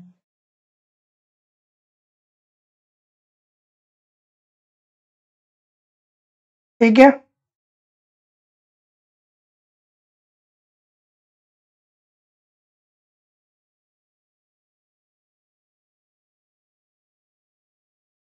नहीं, डी ही होगा। चलिए, इस प्रश्न का उत्तर करिए कि निम्नलिखित में से कौन सा एक कथन ड्यूजेनबेरी प्रभाव से अप्रासंगिक है? ड्यूजेनबेरी साहब क्या कहते हैं सर? कि ड्यूजेनबेरी साहब किसकी बात करते हैं? प्रदर्शन प्रभाव की बात करते हैं। प्रदर्शन प्रभाव में क्या कहते हैं कि एक अल्प विकसित देश के लोग विकसित देशों के लाइफस्टाइल को कॉपी करने का प्रयास करते हैं और उस चक्कर में अपने आय का एक बड़ा भाग उपभोग कर लेते हैं। इस वजह से उनकी बचत क्षमता कम हो जाती है और बचत क्षमता कम हो जाती है तो वो निवेश कम कर पाते हैं तो उनको आय कम मिल पाता है। तो जितने महानुभाव भी डी बोलेंगे सर, सभी लोग का उत्तर यहाँ पे बिल्कुल ठीक है कि एक व्यक्ति का उपभोग स्तर उसकी निरपेक्ष आय पर निर्भर करता है। ड्यूजनबरी साहब क्या कहते हैं कि एक व्यक्ति का जो उपभोग होता है वो दूसरे के उपभोग के द्वारा निर्धारित होता है। तो option number D according to the question this is the right answer हो जाएगा। अगला प्रश्न कि मुद्रा की मांग सिद्धांत की समस्या है, निम्नलिखित में से किस अर्थशास्त्री का विचार है, ये बताइए। चलिए क्या उत्तर आ रहा है भाई? तो जैसा कि मैं देख पा रहा हूं ऑप्शन नंबर, क्या बोल रहे हैं सर, जितने लोग भी बोल रहे हैं, मुद्रा आ गया, मांग आ गया, तो सभी लोग कहेंगे सर जी अब अगर जो मुद्रा और मांग की बात एक ही जगह पे आ गई तो फ्रीडमैन साहब होंगे, है ना। तो क्या आपकी बात ठीक है? फ्रीडमैन साहब ही है। हाँ भाई, अगर जो फ्रीडमैन बोल रहे हैं तो अच्छी बात है। तो ये स्टेटमेंट फ्रीडमैन साहब का ही है कि मुद्रा की मांग सिद्धांत की समस्या है, निम्न में से किस अर्थशास्त्री ने यह विचार दिया, तो ये फ्रीडमैन साहब ने दिया। Option number see this is the right answer हो जाएगा। अगला प्रश्न, बैंक दर का अर्थ है ब्याज की वह दर, इजी सी बात है सर, इजी सी बात है। बैंक दर का अर्थ होता है ब्याज की वह दर, ठीक है। तो बार बार बताता हूं, जो लोग नए हैं वो भी समझ लीजिएगा। ये है हमारा आरबीआई अर्थात देश का केंद्रीय बैंक है, ये है व्यापारिक बैंक हो गया, और ये है हम लोग अर्थात जनता। तो जब आरबीआई ऋण देगा व्यापारिक बैंकों को तो जिस दर पर ऋण देगा उसे क्या बोलेंगे? बैंक दर बोलेंगे। जब आरबीआई दे रहा है व्यापारिक बैंक को, और व्यापारिक बैंक जब हमको और आपको ऋण देगा तो उसे हम क्या बोलते हैं? ब्याज दर बोलते हैं, ठीक है, ब्याज दर बोलते हैं। तो इजी सी बात है, इस बात को समझ लीजिएगा कि जब आरबीआई व्यापारिक बैंकों को ऋण देता है तो उसे बैंक दर बोला जाता है, और अगर जो व्यापारिक बैंक जनता को ऋण देता है तो उसे ब्याज दर बोला जाता है। और अगर जो यहाँ पे अल्पकाल की बात हो जाएगी दोस्तों, इसमें अल्पकाल ऐड कर दिया जाएगा तो फिर एक इसको डिफाइन करेगा, रेपो रेट की बात करने लगेगा। तो जितने लोग भी ऑप्शन नंबर डी बोल रहे हैं कि जिसे केंद्रीय बैंक द्वारा दूसरे बैंकों से ऋण पर वसूल करता है। अगला प्रश्न कि एक देश में मुद्रास्फीति का मुकाबला करने के लिए निम्नलिखित में से कुछ उपायों पे आप विचार कर लीजिए। मुद्रास्फीति मतलब क्या हो रहा है कि अर्थव्यवस्था में महंगाई आ रही है, अर्थात अर्थव्यवस्था में वस्तुओं की कीमतों में वृद्धि हो रही है और मुद्रा का जो मूल्य है वो कम हो रहा है, मुद्रा का जो मूल्य है वो कम हो रहा है। क्या होगा सर? बिल्कुल ठीक है, बता दीजिए। तो जैसा कि मैं देख पा रहा हूं, क्या बोल रहे हैं? बी बोल रहे हैं, डी बोल रहे हैं, और कोई? बिल्कुल ठीक है। तो क्या उत्तर आ रहा है? ट्रिकी है प्रश्न, ट्रिकी है सर, प्रश्न ये ट्रिकी है, ये प्रश्न थोड़ा सा ट्रिकी है, मैं बता रहा हूं, बहुत सारे लोग गलत भी करेंगे, ठीक है। तो देखिए एक बात समझिए, घाटे के लिए वित्त को कम करना, इसमें तो कोई दो राय नहीं है, 100% ठीक है कि क्या करेंगे कि वित्त को कम अगर जो करेंगे, मतलब घाटे के लिए वित्त को कम करना है, इसका मतलब कि क्या होगा कि सरकार जितना आय प्राप्त करेगी उससे ज्यादा सरकार व्यय नहीं करेगी। तो ऐसी स्थिति में मुद्रा की कमी अगर जो अर्थव्यवस्था में आती है तो क्या होगा कि लोगों की मांग कम होगी, मांग कम होगी तो मुद्रास्फीति नियंत्रित किया जा सकता है। अब देखिए विनिवेश की बात कर रहा है, विनिवेश की बात तो कर रहा है, ठीक है, लेकिन यहाँ पे ये नहीं क्लियर कर रहा है कि ये विनिवेश जो है ये उत्पादक है कि अनुत्पादक है। तो अगर जो यहाँ पे उत्पादक विनिवेश दिया होता, उत्पादक दिया होता, तब आप कहते कि सर ये दूसरा ऑप्शन ठीक है। विनिवेश अगर जो ये कह रहा है केवल और उत्पादक नहीं दिया है तो ऐसी स्थिति में इसका मानना ये है कि अगर जो सरकार विनिवेश ज्यादा करेगी तो मुद्रा की मात्रा समान रूप से सर्कुलेट होगी पूरी अर्थव्यवस्था में, और जब समान रूप से सर्कुलेट होगी तो सबके पास मुद्रा की पूर्ति क्या हो जाएगी, मुद्रा सबके पास बढ़ जाएगी। तो इससे मुद्रास्फीति अर्थात महंगाई का मुकाबला नहीं कर सकते। सरकार को जो उत्पादक निवेश होते हैं वो बढ़ाने चाहिए। तो अगर जो उत्पादक नहीं दिया है और केवल विनिवेश दिया है तो आप कहेंगे कि ये गलत हो जाएगा। ठीक है, क्यों गलत हो जाएगा? क्योंकि मुद्रास्फीति तभी आती है कि जब वस्तुओं की जितनी मांग होती है उतनी पूर्ति नहीं हो पाती है। तो ऐसी स्थिति में सरकार को अर्थव्यवस्था में निवेश तो करना चाहिए, लेकिन केवल वहां पे निवेश करना चाहिए जिससे पूर्ति बढ़ाई जा सके। ठीक है, तभी जाके मांग वो पूर्ति क्या होगा, बराबर होगा। तो यहाँ पे विनिवेश दिया है, मतलब ये अर्थव्यवस्था में सभी जगहों पे सर्कुलेट समान रूप से होगा। तो ऐसी स्थिति में ये क्या हो जाएगा, गलत हो जाएगा। ये दूसरा ऑप्शन कतई नहीं सही होगा। तीसरा है नगद कोष अनुपात में वृद्धि होगा तो भी अर्थव्यवस्था से आम जनता से पैसा व्यापारिक बैंक के पास जाएगा, व्यापारिक बैंक से फिर आरबीआई में चला जाएगा। केंद्रीय उत्पादों के न्यूनतम समर्थन मूल्य, नहीं भैया, न्यूनतम समर्थन मूल्य से कोई लेना देना नहीं है। न्यूनतम समर्थन मूल्य तो एक तरीके से किसान अपने लिए कैसे भी करके रोटी कपड़े मकान की व्यवस्था करेगा, उससे अपने मांग में बहुत ज्यादा वृद्धि नहीं कर पाएगा। तो ऑप्शन नंबर बी जो होगा वो बिल्कुल ठीक हो जाएगा। अगला प्रश्न, इस प्रश्न का उत्तर करिए।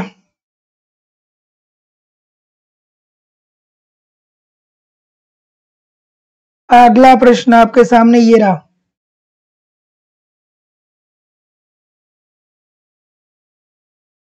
कि संघीय बजट के व्यय की निम्न मदों पर विचार करिए और ये बताइए कि उपरोक्त में से पूंजी व्यय कौन कौन है। अब कल इस प्रश्न को हम लोग किए थे, पूंजी व्यय के अंतर्गत कौन कौन सा आएगा, कल हम लोगों ने इस प्रश्न को किया था।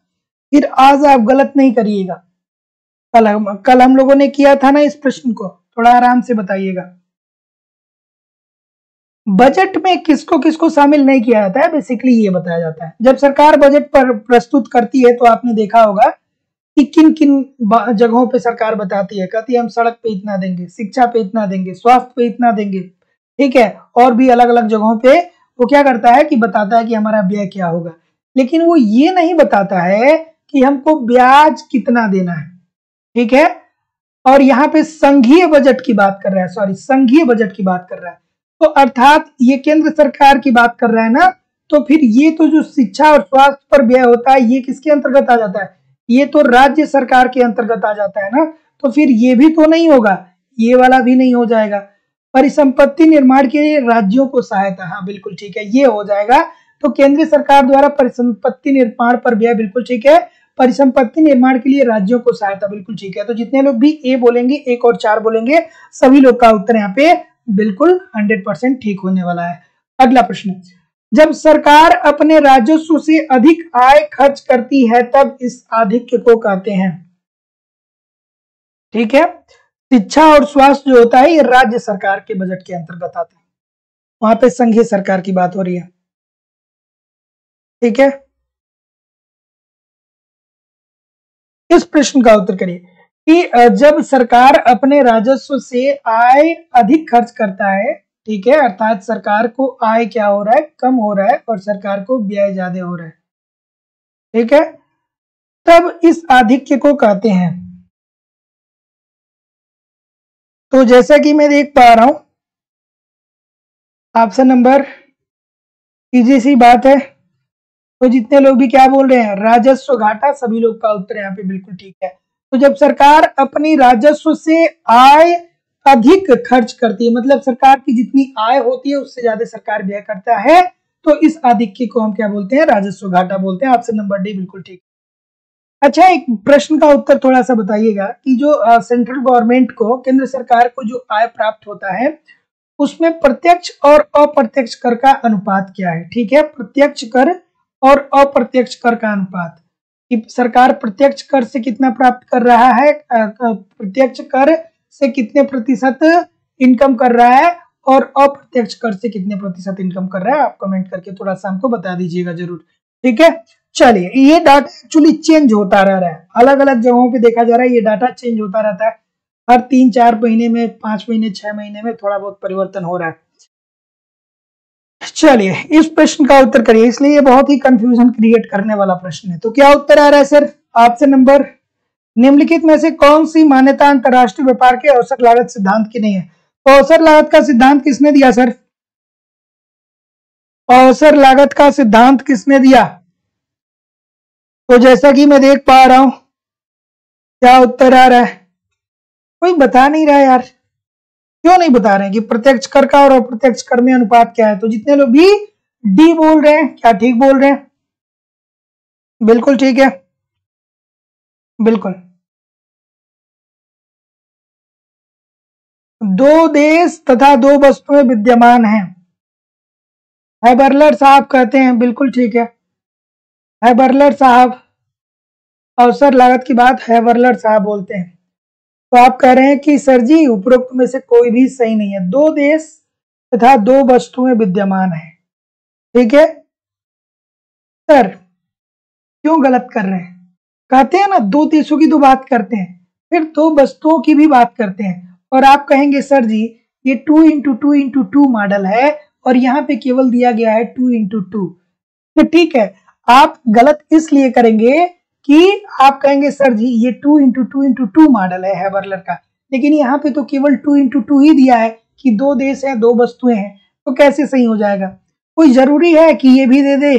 देखिए ये कहते हैं ना कि दो देश है, ठीक है, और उत्पादन के दो साधन है। कौन है? एक श्रम है और एक पूंजी है, ठीक है।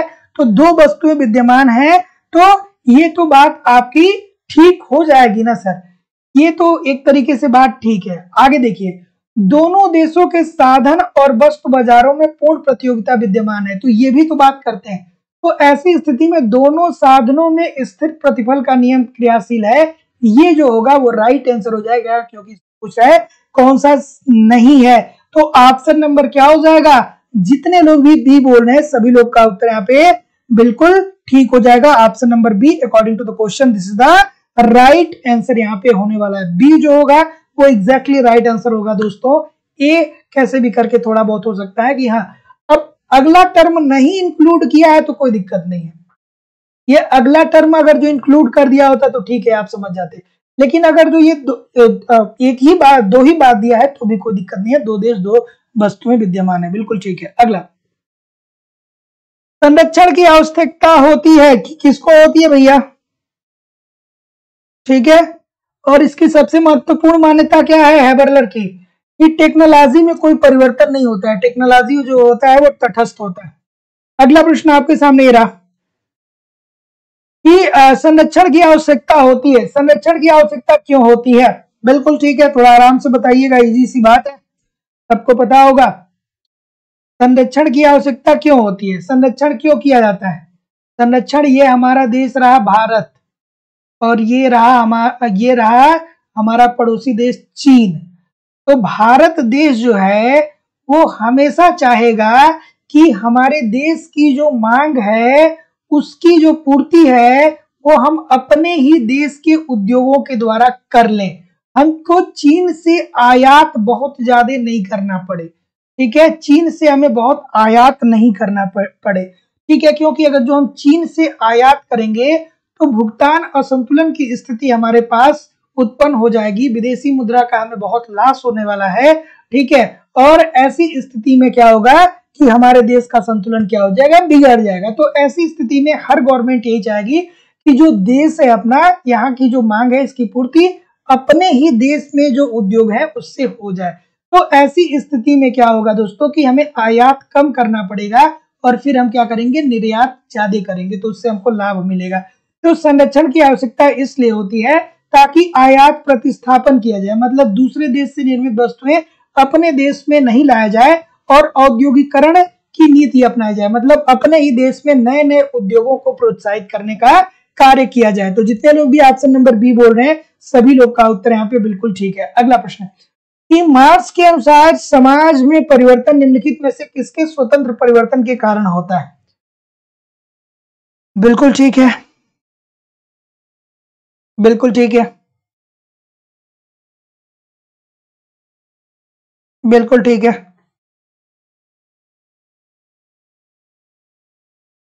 क्या उत्तर आ रहा है भाई?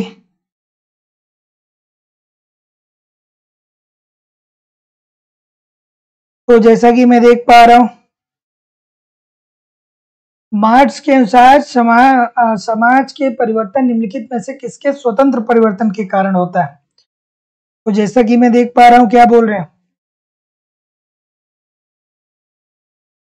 ठीक है, ठीक है, बिल्कुल ठीक है, ठीक है। तो जितने लोग भी उत्पादन के ढांचा की बात बोल रहे हैं, सभी लोग का उत्तर ठीक है। तो मार्क्स के अनुसार समाज में परिवर्तन निम्नलिखित में से किसके स्वतंत्र परिवर्तन के कारण होता है। तो कार्ल मार्क्स साहब कहते हैं कि अगर जो उत्पादन के ढांचे में परिवर्तन होता है तो उसके कारण समाज में क्या होगा, परिवर्तन देखने को मिलेगा। तो जितने लोग भी ऑप्शन नंबर ए बोल रहे हैं, ठीक बोल रहे हैं। कैसे याद रखेंगे, कैसे याद रखेंगे, बहुत सारे लोग क्या करने लगे, डैमेज जींस पहनने लगे, फटा हुआ जींस पहनने लगे। ठीक है, मतलब ये बस मतलब आप याद रख सके। क्यों, क्योंकि क्या लिखा हुआ है कि मार्क्स के अनुसार समाज में परिवर्तन निम्नलिखित में से किसके स्वतंत्र परिवर्तन के कारण होते हैं। तो उत्पादन ढांचा के कारण। ठीक है, तो आप में परिवर्तन आया ना, ठीक है, दादी पढ़ी लिखी नहीं थी, मम्मी पढ़ी लिखी नहीं है, फिर भी क्या है कि बड़ा सा स्मार्टफोन लेकर के चला रही है। ठीक है, बहुत सारे लोगों के घर पे ऐसा है कि उनकी माताजी नहीं पढ़ी लिखी हैं, फिर भी बहुत बड़ा स्मार्टफोन लेकर के वो हाथ में चला रही है, क्योंकि उस स्मार्टफोन का क्या हुआ है, उत्पादन हुआ है। तो समाज को ये परिवर्तित किया है। जहां पे पहले वो क्या करती थी, पहले वो क्या करती थी, स्वेटर बुनने का कार्य करती थी ठंडियों में, अब क्या करती हैं कि अब मोबाइल लेकर के बैठ जाती हैं। कौन बुनेगा, खरीद लिया जाएगा मार्केट से। ठीक है, तो सामाजिक व्यवहार में परिवर्तन हो रहा है ना, उत्पादन ढांचा में परिवर्तन होने के कारण, बिल्कुल हो रहा है सर। अगला प्रश्न कि भारतीय कृषि के लिए निम्नलिखित में से कौन सा संस्थागत साख का स्रोत नहीं है। तो ऑप्शन नंबर क्या होगा भाई, जितने लोग भी ए बोलेंगे सर जी, साहूकार हो गया, महाजन हो गया, पड़ोसी हो गए, समृद्ध व्यक्ति हो गए, ये संस्थागत साख के स्रोत नहीं है। संस्थागत साख का स्रोत मतलब ये होता है कि ऐसे स्रोत जो गवर्नमेंट के द्वारा तैयार किए गए हैं। जैसे गवर्नमेंट ने क्षेत्रीय ग्रामीण बैंकों की स्थापना की, व्यापारिक बैंकों की स्थापना की और सहकारी बैंकों की स्थापना की। ठीक है, अर्थात इन पर अपना नियंत्रण लिया कि भैया आप जाइए और कृषकों को भी क्या करिए, ऋण दीजिए। साहूकार हो गए, महाजन हो गए, ये लोग क्या करते थे, किसानों का बहुत शोषण किया। जितना अंग्रेज ने किए उतना ये किए। थोड़ा सा ऋण दे देते थे, 10,000 रुपए, ठीक है, कोई बेचारा गरीब है, आज से 50 साल पहले की बात है, ये 30-40 साल 40-50 साल पहले होता था कि किसी बेचारे गरीब की लड़की की शादी है, वो गया, कहा कि महाजन साहब हमको ऐसा करिए कि आप 80,000 रुपया उधार दे दीजिए, बिटिया की शादी है हमारी। अब वो महाजन दे देता था, फिर अब बेचारा गरीब वापस कैसे करेगा। तो जो महाजन होता था इसका पूरा जमीन भी हड़प लेता था और कहता था कि तुम्हारा जो बेटा है ना, वो जीवन पर्यंत हमारे यहाँ क्या करेगा, काम करेगा। और उसकी पीढ़ी दर पीढ़ी क्या करती थी कि उस महाजन और या जो साहूकार होते थे उनके घर काम भी करती थी। ऐसा बहुत जगह के बहुत केसों में देखा गया। इतनी साक्षरता नहीं थी, इतना कानून का कोई किसी को कुछ बहुत ज्यादा पता नहीं था, तो इन्होंने बहुत शोषण किया। अगला प्रश्न, भारत में वर्तमान समय में गरीबी रेखा का अनुमान किस आधार पर लगाया जाता है। सभी लोग बताएंगे सर जी, खुराक में कैलोरी के आधार पे। अगर जो आप गांव में रहते हैं तो आपको कितने कैलोरी की जरूरत है, 2400 कैलोरी। अगर जो आप शहर में रहते हैं तो आपको माना जाता है कि 2100 कैलोरी ही आपको चाहिए। तो जितने लोग भी ऑप्शन नंबर सी बोल रहे हैं बिल्कुल ठीक है। क्यों ऐसा माना जाता है, क्योंकि अमूमन ये देखा जाता है कि गांव में जो व्यक्ति रहता है उसकी वो श्रम ज्यादा देता है, और शहर वाला जो होता है वो उतना श्रम नहीं देता है लेकिन मेंटली रूप से, फिजिकली रूप से नहीं। अगला प्रश्न कि भारत में आर्थिक नियोजन उत्पादन आधारित न होकर जनहित आधारित होना चाहिए, यह किस अर्थशास्त्री का कथन है। बहुत प्यारा सा प्रश्न है भाई। लाइक शेयर जिन लोगों ने भी नहीं किया, थोड़ा लाइक शेयर कर दिया करिए, है ना। क्या उत्तर आ रहा है भाई, सुची मिश्रा जी, रेणुका जी, रागनी सिंह जी, उर्मिला कुमारी जी, देवेंद्र जी, रश्मि तिवारी जी, वृष्टि शर्मा जी, तस्नीम खान जी, नीरज कुमार जी, प्रियम मिश्रा जी, सभी लोग बता दीजिए। सुमन शर्मा जी, कमेंट करके बता दीजिए इस प्रश्न का उत्तर, और थोड़ा सा वीडियो को लाइक और शेयर भी कर दिया करिए, ठीक है। तो जैसा कि मैं देख पा रहा हूँ ऑप्शन नंबर जितने लोग भी क्या बोलेंगे सर, अमर्त्य सेन की बात बोलेंगे, सभी लोग का उत्तर ठीक है। तो इन्होंने क्या कहा, अमर्त्य सेन साहब ने ये कहा कि देखिए भारत में आर्थिक नियोजन उत्पादन आधारित ना होकर के जनहित आधारित होना चाहिए। मतलब इन्होंने ये कहा कि देखिए आप इस प्रकार से उत्पादन करिए ना कि उससे लोगों के कल्याण में वृद्धि हो, ठीक है, लोगों के कल्याण में वृद्धि हो, अर्थात जनहित, जन का जो हित है वो बढ़ जाए। तो जितने लोग भी ये बोल रहे हैं सभी लोग का उत्तर बिल्कुल ठीक है। एक और स्टेटमेंट है, याद आ रहा है, एक और स्टेटमेंट है कि देश में जो है वो क्या बोलते हैं कि कौन सा स्टेटमेंट है कि देश में जो राष्ट्रीय आय का आकलन है इसके अंतर्गत प्रति देश में कुछ ऐसा स्टेटमेंट है, वो किसका है थोड़ा सा मुझे स्किप कर रहा है, कुछ ऐसा ही है कि मतलब जो राष्ट्रीय आय की गणना है वो कल्याण पे आधारित होना चाहिए कि लोगों के कल्याण में कितना वृद्धि हुई है, ठीक है। मुझे एग्जैक्ट याद नहीं आ रहा है, लेकिन आप उसका उत्तर बताइएगा कि किस अर्थशास्त्री ने ये बात कही थी। वो एग्जैक्ट स्टेटमेंट मुझे याद नहीं आ रहा है, आप कमेंट करके बताइएगा कि ये बात किस अर्थशास्त्री ने कहा था। क्या उत्तर आ रहा है सर कि भारत में जब हरित क्रांति आरंभ हुई तो निम्नलिखित में से कौन सा इससे संबंधित नहीं था। इसमें से कौन सा ऐसा व्यक्ति है जो संबंधित नहीं है हरित क्रांति से। हरित क्रांति कब हुआ, 1996 में। हरित क्रांति में सबसे ज्यादा जोर किस पे दिया गया, सबसे ज्यादा जोर दिया गया अच्छे किस्म के बीज उत्पन्न कराने के लिए, ठीक है, अच्छे किस्म के बीज उत्पन्न कराने के लिए। कृषि में यांत्रिकरण लाया गया। यांत्रिकरण का मतलब होता है कि मानव और पशु बल के बजाय आधुनिक उपकरणों से खेती करना, ठीक है। उसके बाद दोस्तों क्या किया गया, रासायनिक उर्वरक, इन सारी चीजों को प्रचलन में लाया गया। तो जितने लोग भी ऑप्शन नंबर क्या बोल रहे हैं, सी बोल रहे हैं, सभी लोग का उत्तर ठीक है कि रफी अहमद किदवई जो है वो हरित क्रांति से संबंधित नहीं है। तो जितने लोग भी सी बोल रहे हैं बिल्कुल ठीक बोल रहे हैं। किसी ने उत्तर नहीं दिया भैया कि किसने कहा कि राष्ट्रीय आय जो होती चाहिए इसकी गणना कल्याण पे आधारित होनी चाहिए, अन्य किसी तरीके से नहीं होनी चाहिए। किसी ने बताया नहीं, क्यों नहीं बताया भाई, आपकी भी याददाश्त कमजोर हो रही है क्या? कमेंट करके बताया करिए, अच्छा लगता है मुझे थोड़ा सा। संपदा कर भारत में पहली वर्ष किस वर्ष लागू किया गया? संपदा कर का मतलब क्या होता है सर? संपदा कर, ठीक है, संपदा कर का मतलब क्या होता है, ठीक है। तो संपदा कर का मतलब क्या होता है, कमेंट करके बताइए। ये बात तो आप बता देंगे कि सर संपदा कर भारत में जो पहली बार लागू किया गया था वो लागू किया गया था 1957 में। और संपदा कर का मतलब ये होता है कि जो आपके पास शहर में भूमि है या जो आपके पास सोना चांदी आप रखे हैं, ठीक है, या जो आप मोटर बाइक रखे हैं, हवाई जहाज रखे हैं, इस पे जो कर लगाए जाते हैं इसे संपदा कर के अंतर्गत रखा जाता है। तो जितने लोग भी ऑप्शन नंबर बी बोल रहे हैं बिल्कुल ठीक है। संपदा मतलब क्या होगा, संपदा को और क्या बोला जाएगा? चलिए इस प्रश्न का उत्तर करिए। हाँ ठीक है, संपदा मतलब संपत्ति कर। इस प्रश्न का उत्तर करिए कि कृषि आय पर कर लगाया जा सकता है, कृषि आय पर कर लगाया जा सकता है, बताइए सर। कृषि आय पर कर लगाया जा सकता है। हाँ बिल्कुल, कानपुर बहुत अच्छी जगह है घूमने के लिए।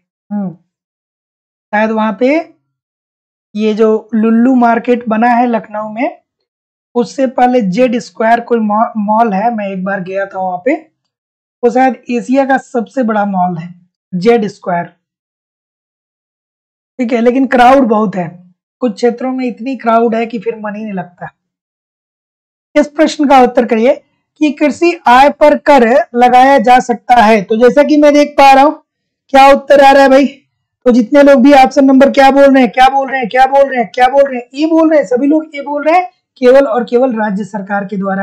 राज्य सरकार का सबसे महत्वपूर्ण कर का स्रोत कौन है? कमेंट करके सभी लोग बताइएगा कि राज्य सरकार का सबसे महत्वपूर्ण कर का स्रोत क्या है। ठीक है, तो एक तो है दोस्तों, आपने देख ही लिया कि कृषि आयकर हो गया, भू राजस्व हो गया, साथ ही साथ में दोस्तों मनोरंजन कर हो गया, और फिर क्या हो गया? बिक्री कर हो गया। ठीक है, तो जितने लोग भी ए बोल रहे हैं बिल्कुल ठीक है। अगला प्रश्न की निम्न में से किस समिति ने एमआरटीपी एक्ट के स्थान पे कंपटीशन लॉ की सिफारिश की? चलिए बताइए। ठीक है, बिक्री कर सबसे महत्वपूर्ण है। ठीक है, चलिए ठीक है यार, जिंदगी है, थोड़ी बहुत जी भी लेनी चाहिए। जब भी मौका मिले तो थोड़ा बहुत अलग अलग जगहों पे घूम भी लेना चाहिए, है ना? क्योंकि जब पता है, जब उम्र निकल जाएगी ना, तो फिर यही लगेगा कि यार जिंदगी थी, जीनी चाहिए थी, नहीं जी पाए, जिम्मेदारियों में ही उलझ के रह गए।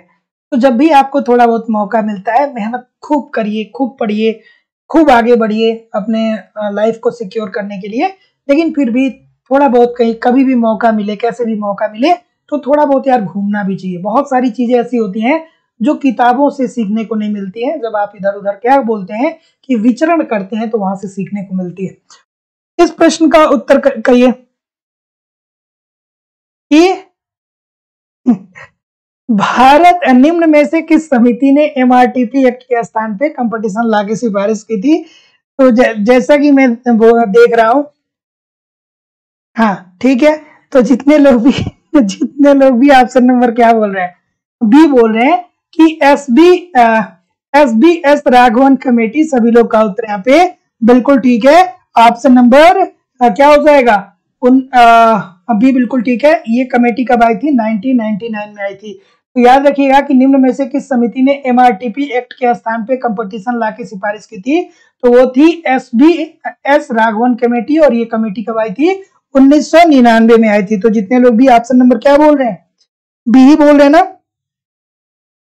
ठीक है, और इसका उद्देश्य क्या था? इसका उद्देश्य क्या था? उद्देश्य ये था कि व्यापार में जो एकाधिकारिक प्रतिस्पर्धा है, जो एकाधिकारी प्रवृत्ति है, उसको खत्म किया जाए। मतलब आयात और निर्यात को सुदृढ़ बनाया जाए, एकाधिकारी वाली जो बात है उसको खत्म किया जाए। तो जितने लोग भी बी बोल रहे हैं बिल्कुल ठीक बोल रहे हैं। अगला प्रश्न, निम्नलिखित में से कौन से उद्योगों को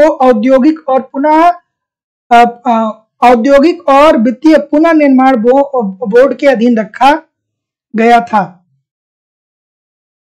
ठीक है,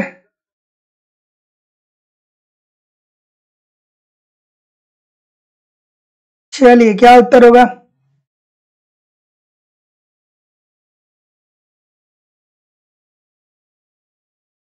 इस प्रश्न का उत्तर करिए।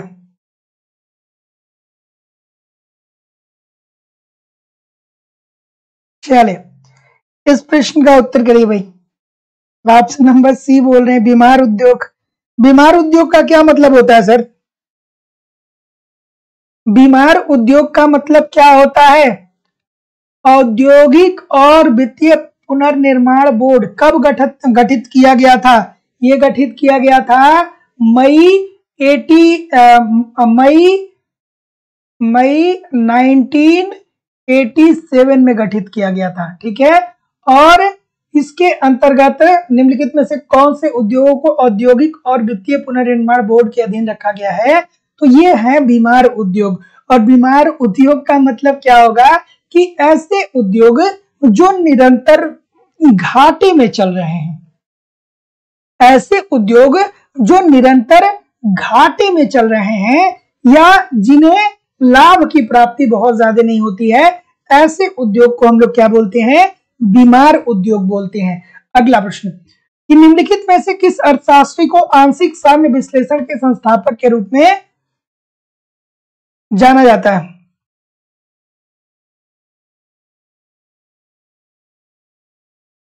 हाँ, इस प्रश्न का उत्तर करिए।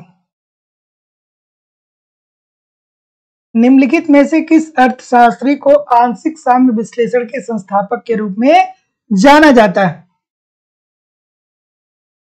ठीक है,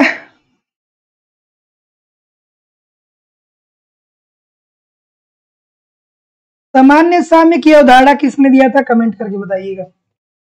तो आंशिक साम्य विश्लेषण किसने दिया था दोस्तों, ये है हमारे मार्शल साहब ने। इसके अंतर्गत अर्थव्यवस्था में किसी एक इकाइयों का अध्ययन किया जाएगा, यानी किसी एक उद्योग का अध्ययन किया जाता है। आंशिक साम्य का मतलब यह है कि किसी एक उद्योग का अध्ययन किया जाएगा, एक यूनिट का अध्ययन किया जाएगा, या किसी एक फर्म का अध्ययन किया जाएगा, या किसी एक व्यक्ति का अध्ययन किया जाएगा। तो ये आंशिक साम्य की बात कौन करता है, अल्फ्रेड मार्शल साहब। और सामान्य साम्य की बात करते हैं हमारे वालरस साहब। तो याद रखिएगा दोनों लोगों को, ठीक है। और सामान्य साम्य के अंतर्गत अर्थव्यवस्था में जितने भी चीजें हैं, सभी चीजों का समान रूप से हम क्या करते हैं, अध्ययन करते हैं। अब अगला प्रश्न ये रहा, आसान सी बात है, बहुत बार बताया हूं, फिर देख लीजिए कि एक विशेष समुत्पाद वक्र मानचित्र पर कितनी रिज रेखाएं खींच सकता है। तो इजी सी बात है, मैंने बहुत बार बताया है कि एक विशेष समुत्पाद वक्र मानचित्र पर 2 रेखाएं खींच सकता है। तो जितने लोग भी बी बोल रहे हैं सर, सभी लोग का उत्तर ठीक है। अगला, एकाधिकारिक प्रतियोगिता की विशेषता कौन सी है, एकाधिकारिक प्रतियोगिता की विशेषता कौन सी है, क्या उत्तर होगा भाई। तो जैसा कि मैं देख पा रहा हूं, ऑप्शन नंबर बिल्कुल ठीक है, बिल्कुल ठीक है। चलिए,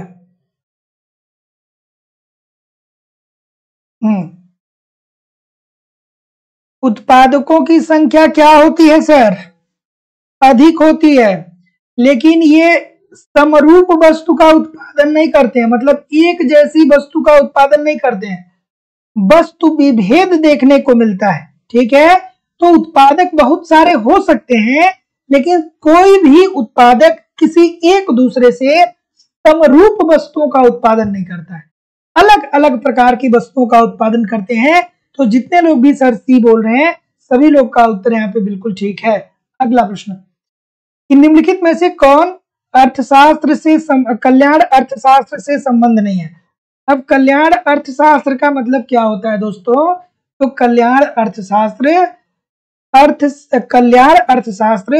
अर्थशास्त्र की वह शाखा है जिसके अंतर्गत मनुष्य के आर्थिक कल्याण का अध्ययन किया जाता है। तो जब आप कल्याणकारी अर्थशास्त्र पढ़ते हैं तो कहां से पढ़ना शुरू करते हैं, मार्शल साहब को शुरू करते हैं, पीगू साहब को शुरू करते हैं, फिर व्यापक रूप से आप पेरेटो साहब के अनुकूलतम स्थिति को पढ़ते हैं, फिर आप हिग्स और कॉल्डोर को पढ़ते हैं, फिर आप किसको पढ़ते हैं, सीटोवास्की साहब को पढ़ते हैं। ये क्रम याद आ रहा है, कल्याणकारी अर्थशास्त्र एप्लीकेशन पे मैंने सब विस्तार से दोस्तों पढ़ा रखा है। तो जो लोग भी अभी तक नहीं पढ़े, आप एप्लीकेशन पे जाकर के जरूर पढ़ा करिए, मैक्सिमम चीजें आपकी कंप्लीट करवा दी गई हैं। तो जितने लोग भी डेवी साहब की बात बोल रहे हैं, सभी लोग का उत्तर बिल्कुल ठीक है। कॉल्डर हो गए, सीटोवास्की हो गए, टिन वर्जन हो गए, ये लोग हैं, लेकिन डेवी साहब नहीं है। अगला, अल्पकाल में पूर्ण प्रतियोगिता में एक फर्म का पूर्ति वक्र कैसा होता है। इजी सी बात है सर, बिल्कुल इजी सी बात है। इसके सीमांत लागत वक्र का ऊपर बढ़ने वाला भाग होता है। तो जितने लोग भी ऑप्शन नंबर ए बोल रहे हैं, सभी लोग का उत्तर यहाँ पे बिल्कुल 100% ठीक होने वाला है दोस्तों। अब ऐसे प्रश्नों के लिए आपको कॉन्सेप्ट तो पढ़ना पड़ेगा कि अल्पकाल में पूर्ण प्रतियोगिता में एक फर्म का पूर्ति वक्र उसके सीमांत लागत वक्र का ऊपर बढ़ने वाला भाग होता है। तो जितने लोग भी ए बोल रहे हैं सर, सभी लोग का उत्तर यहाँ पे बिल्कुल ठीक हो जाएगा। अगला प्रश्न, कि मूल्यों में वृद्धि की समय अवधि में जो वर्ग लाभान्वित होता है वह कौन सा है। मूल्यों में वृद्धि हो रही है, अर्थात कीमत बढ़ रही है। तो कीमत बढ़ रही है, इसका मतलब कि क्या, महंगाई बढ़ रहा है, महंगाई। और इसी को क्या कहते हैं, मुद्रास्फीति बोलते हैं। तो कभी कभी मूल्यों में वृद्धि को क्या बोल देता है, मुद्रास्फीति बोल देता है, मुद्रास्फीति, ठीक है। तो इसमें कोई ऐसा भी है, मतलब कई सारे लोग ऐसे होंगे जो खेती करते होंगे, कई सारे लोग ऐसे होंगे जो प्याज का उत्पादन करते होंगे, कुछ लोग जरूर होंगे जो क्या करते होंगे, प्याज का उत्पादन करते होंगे। आपको बहुत अच्छे से समझ में आएगा कि जब आप प्याज उगाते हैं, तो जब आपकी बारी बेचने की आती है प्याज, तो उस टाइम जो प्याज का मूल्य होता है वो लगभग 15 रुपए से लेकर के ₹20 तक होता है। ₹15 से लेकर के ₹20 तक होता है। ठीक है, जब आप प्याज उगाते हैं और आपके खेत से जब प्याज आता है तो ये 15 से ₹20 के मध्य में पर केजी के हिसाब से आप क्या करते हैं, बेचते हैं। ठीक है, लेकिन एक समय ऐसा आता है कि जब इसी प्याज को आप ₹80 पर केजी खरीद के अपने घर लाते हैं, बेचते हैं ₹20 में और खरीद के लाते हैं ₹80 में। क्यों ऐसा होता है? ऐसा इसलिए होता है कि जब आप 15 या ₹20 में किसी को बेचते हैं ना, तो वो व्यक्ति, वो क्या होता है, वो व्यापारी होता है। वो व्यापारी जो होता है वो क्या करता है कि आपसे प्याज खरीद कर कोल्ड स्टोरेज में प्याज को रखवा देता है। कोल्ड स्टोरेज में प्याज को रखवा देता है और ये जो व्यापारी होता है ना, वो 3-4 महीना इत्मीनान से सोता है। ठीक है, और अलग अलग अपना काम करता है और प्याज को इसी कोल्ड स्टोरेज में रखता है। और जैसे ही जितनी मांग होती है प्याज की, उससे कम पूर्ति होने लगती है देश के अंदर, आपके क्षेत्र के अंदर, वैसे ही वो क्या करता है कि इस कोल्ड स्टोरेज से प्याज को बाहर निकालता है और कहता है कि प्याज ले लो ₹80 केजी। ठीक है, तो ऐसी स्थिति में किसको हो रहा है? व्यापारी को हो रहा है। तो जितने लोग भी ऑप्शन नंबर बी बोल रहे हैं, सभी लोग का उत्तर यहाँ पे बिल्कुल ठीक हो जाएगा। अगला, चना और गेहूं, बहुत अच्छा। चलिए, बिल्कुल ठीक है।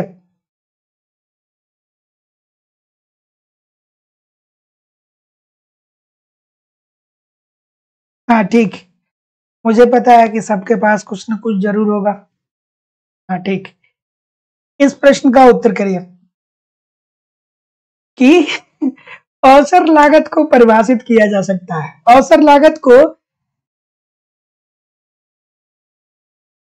ठीक है, अवसर लागत को परिभाषित किया जा सकता है। कैसे परिभाषित किया जा सकता है भाई? चलिए, तो जैसा कि मैं देख पा रहा हूं, क्या बोल रहे हैं सर? बिल्कुल ठीक है, बिल्कुल।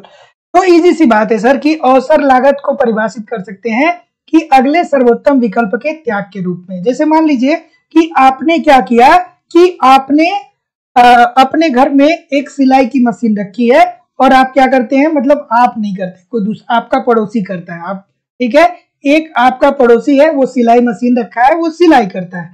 ठीक है, तो सिलाई करता है तो ठीक है, कोई दिक्कत नहीं है। लेकिन जब कोविड का समय आ गया तो ऐसी स्थिति में उसके पास लोग कम जाने लगे और उसको कपड़ा सिलने के लिए कम मिलने लगा।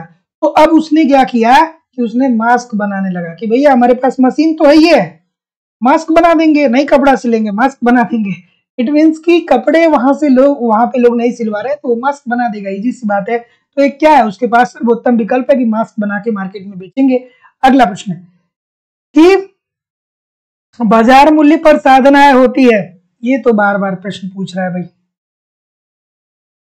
ठीक है, सभी साधनों के भुगतान को अप्रत्यक्ष करों से घटा करके और अनुदान को क्या कर दिया जाता है, जोड़ दिया जाता है। ऑप्शन ही नहीं सही देते हैं सर, मतलब ये ऑप्शन ही सब नहीं दिए हैं सही। ठीक है, मतलब जो क्वेश्चन है उसमें इनकी कुछ न कुछ त्रुटियां रहती हैं, तो कुछ थोड़ा सा आपको खुद से भी इवेल्युएट करना पड़ेगा कि कौन सा उत्तर इसमें ठीक होगा।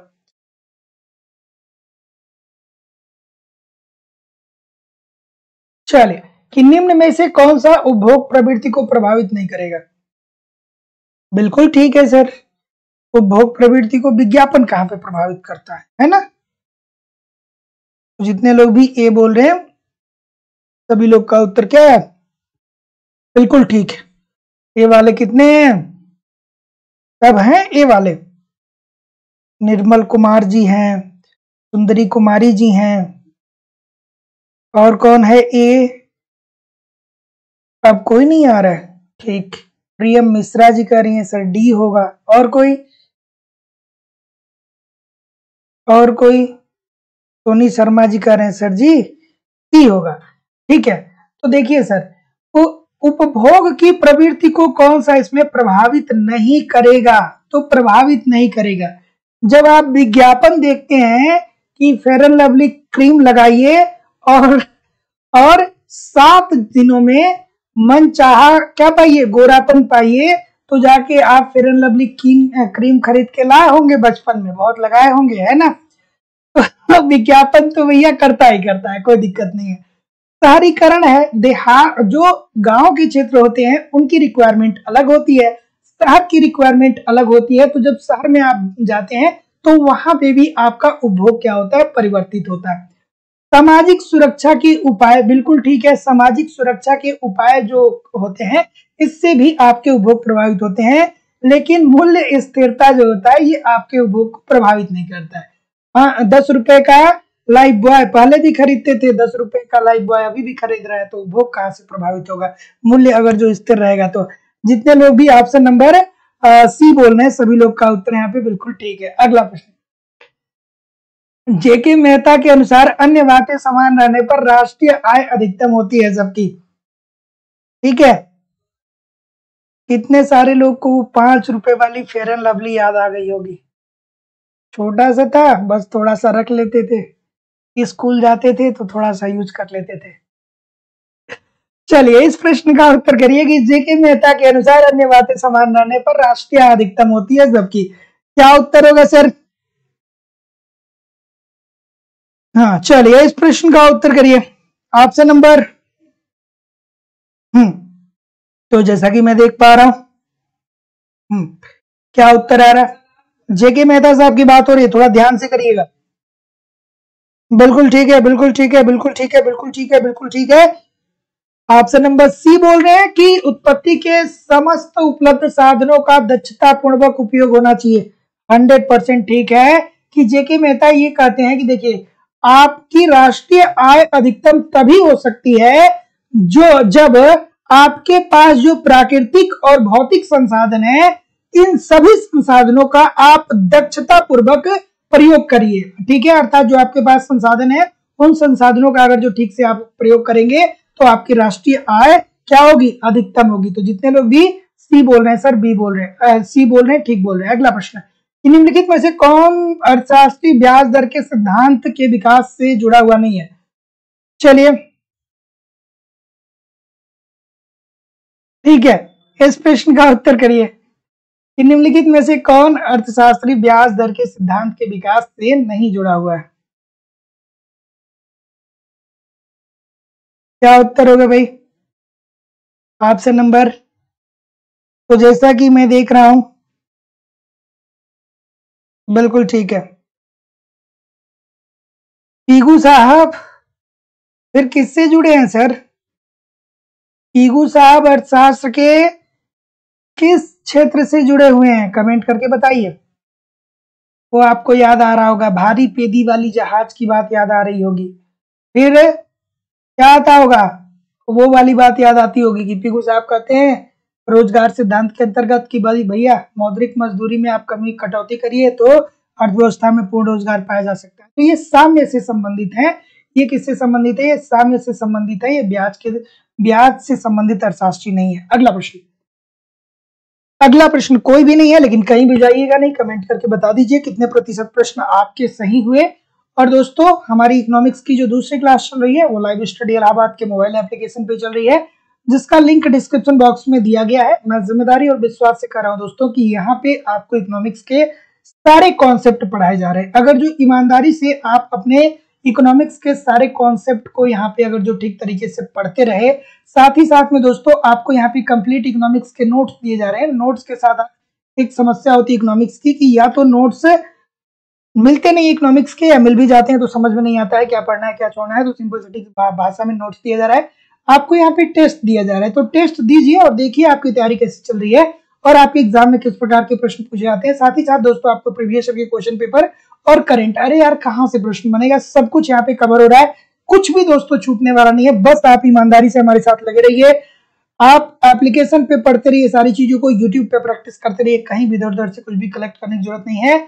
हमारी जो बैचेज चल रही है, Uttar Pradesh TGT PGT, Jharkhand TGT PGT, Madhya Pradesh state, Madhya Pradesh SET, LT grade, GIC lecturer, UGC NET, Uttarakhand lecturer की अलग अलग बैचेज चल रही है और अलग अलग बैचेज में आपके सिलेबस के अनुसार सारी चीजें पढ़ाई जा रही हैं। एडमिशन लेने के लिए दोस्तों सिंपली मध्य प्रदेश स्टेट और लाइफ टाइम की वैलिडिटी होने वाली है आपके बैच की, मतलब एक बार एडमिशन लेते हैं तो आगामी परीक्षाओं के लिए भी दोस्तों आप एप्लीकेबल रहेंगे, मतलब आप हमारे साथ पढ़ सकते हैं जब नया बैच प्रारंभ होगा तो भी। तो Madhya Pradesh state, Madhya Pradesh SET assistant professor UGC NET की फीस 2500 रुपए है।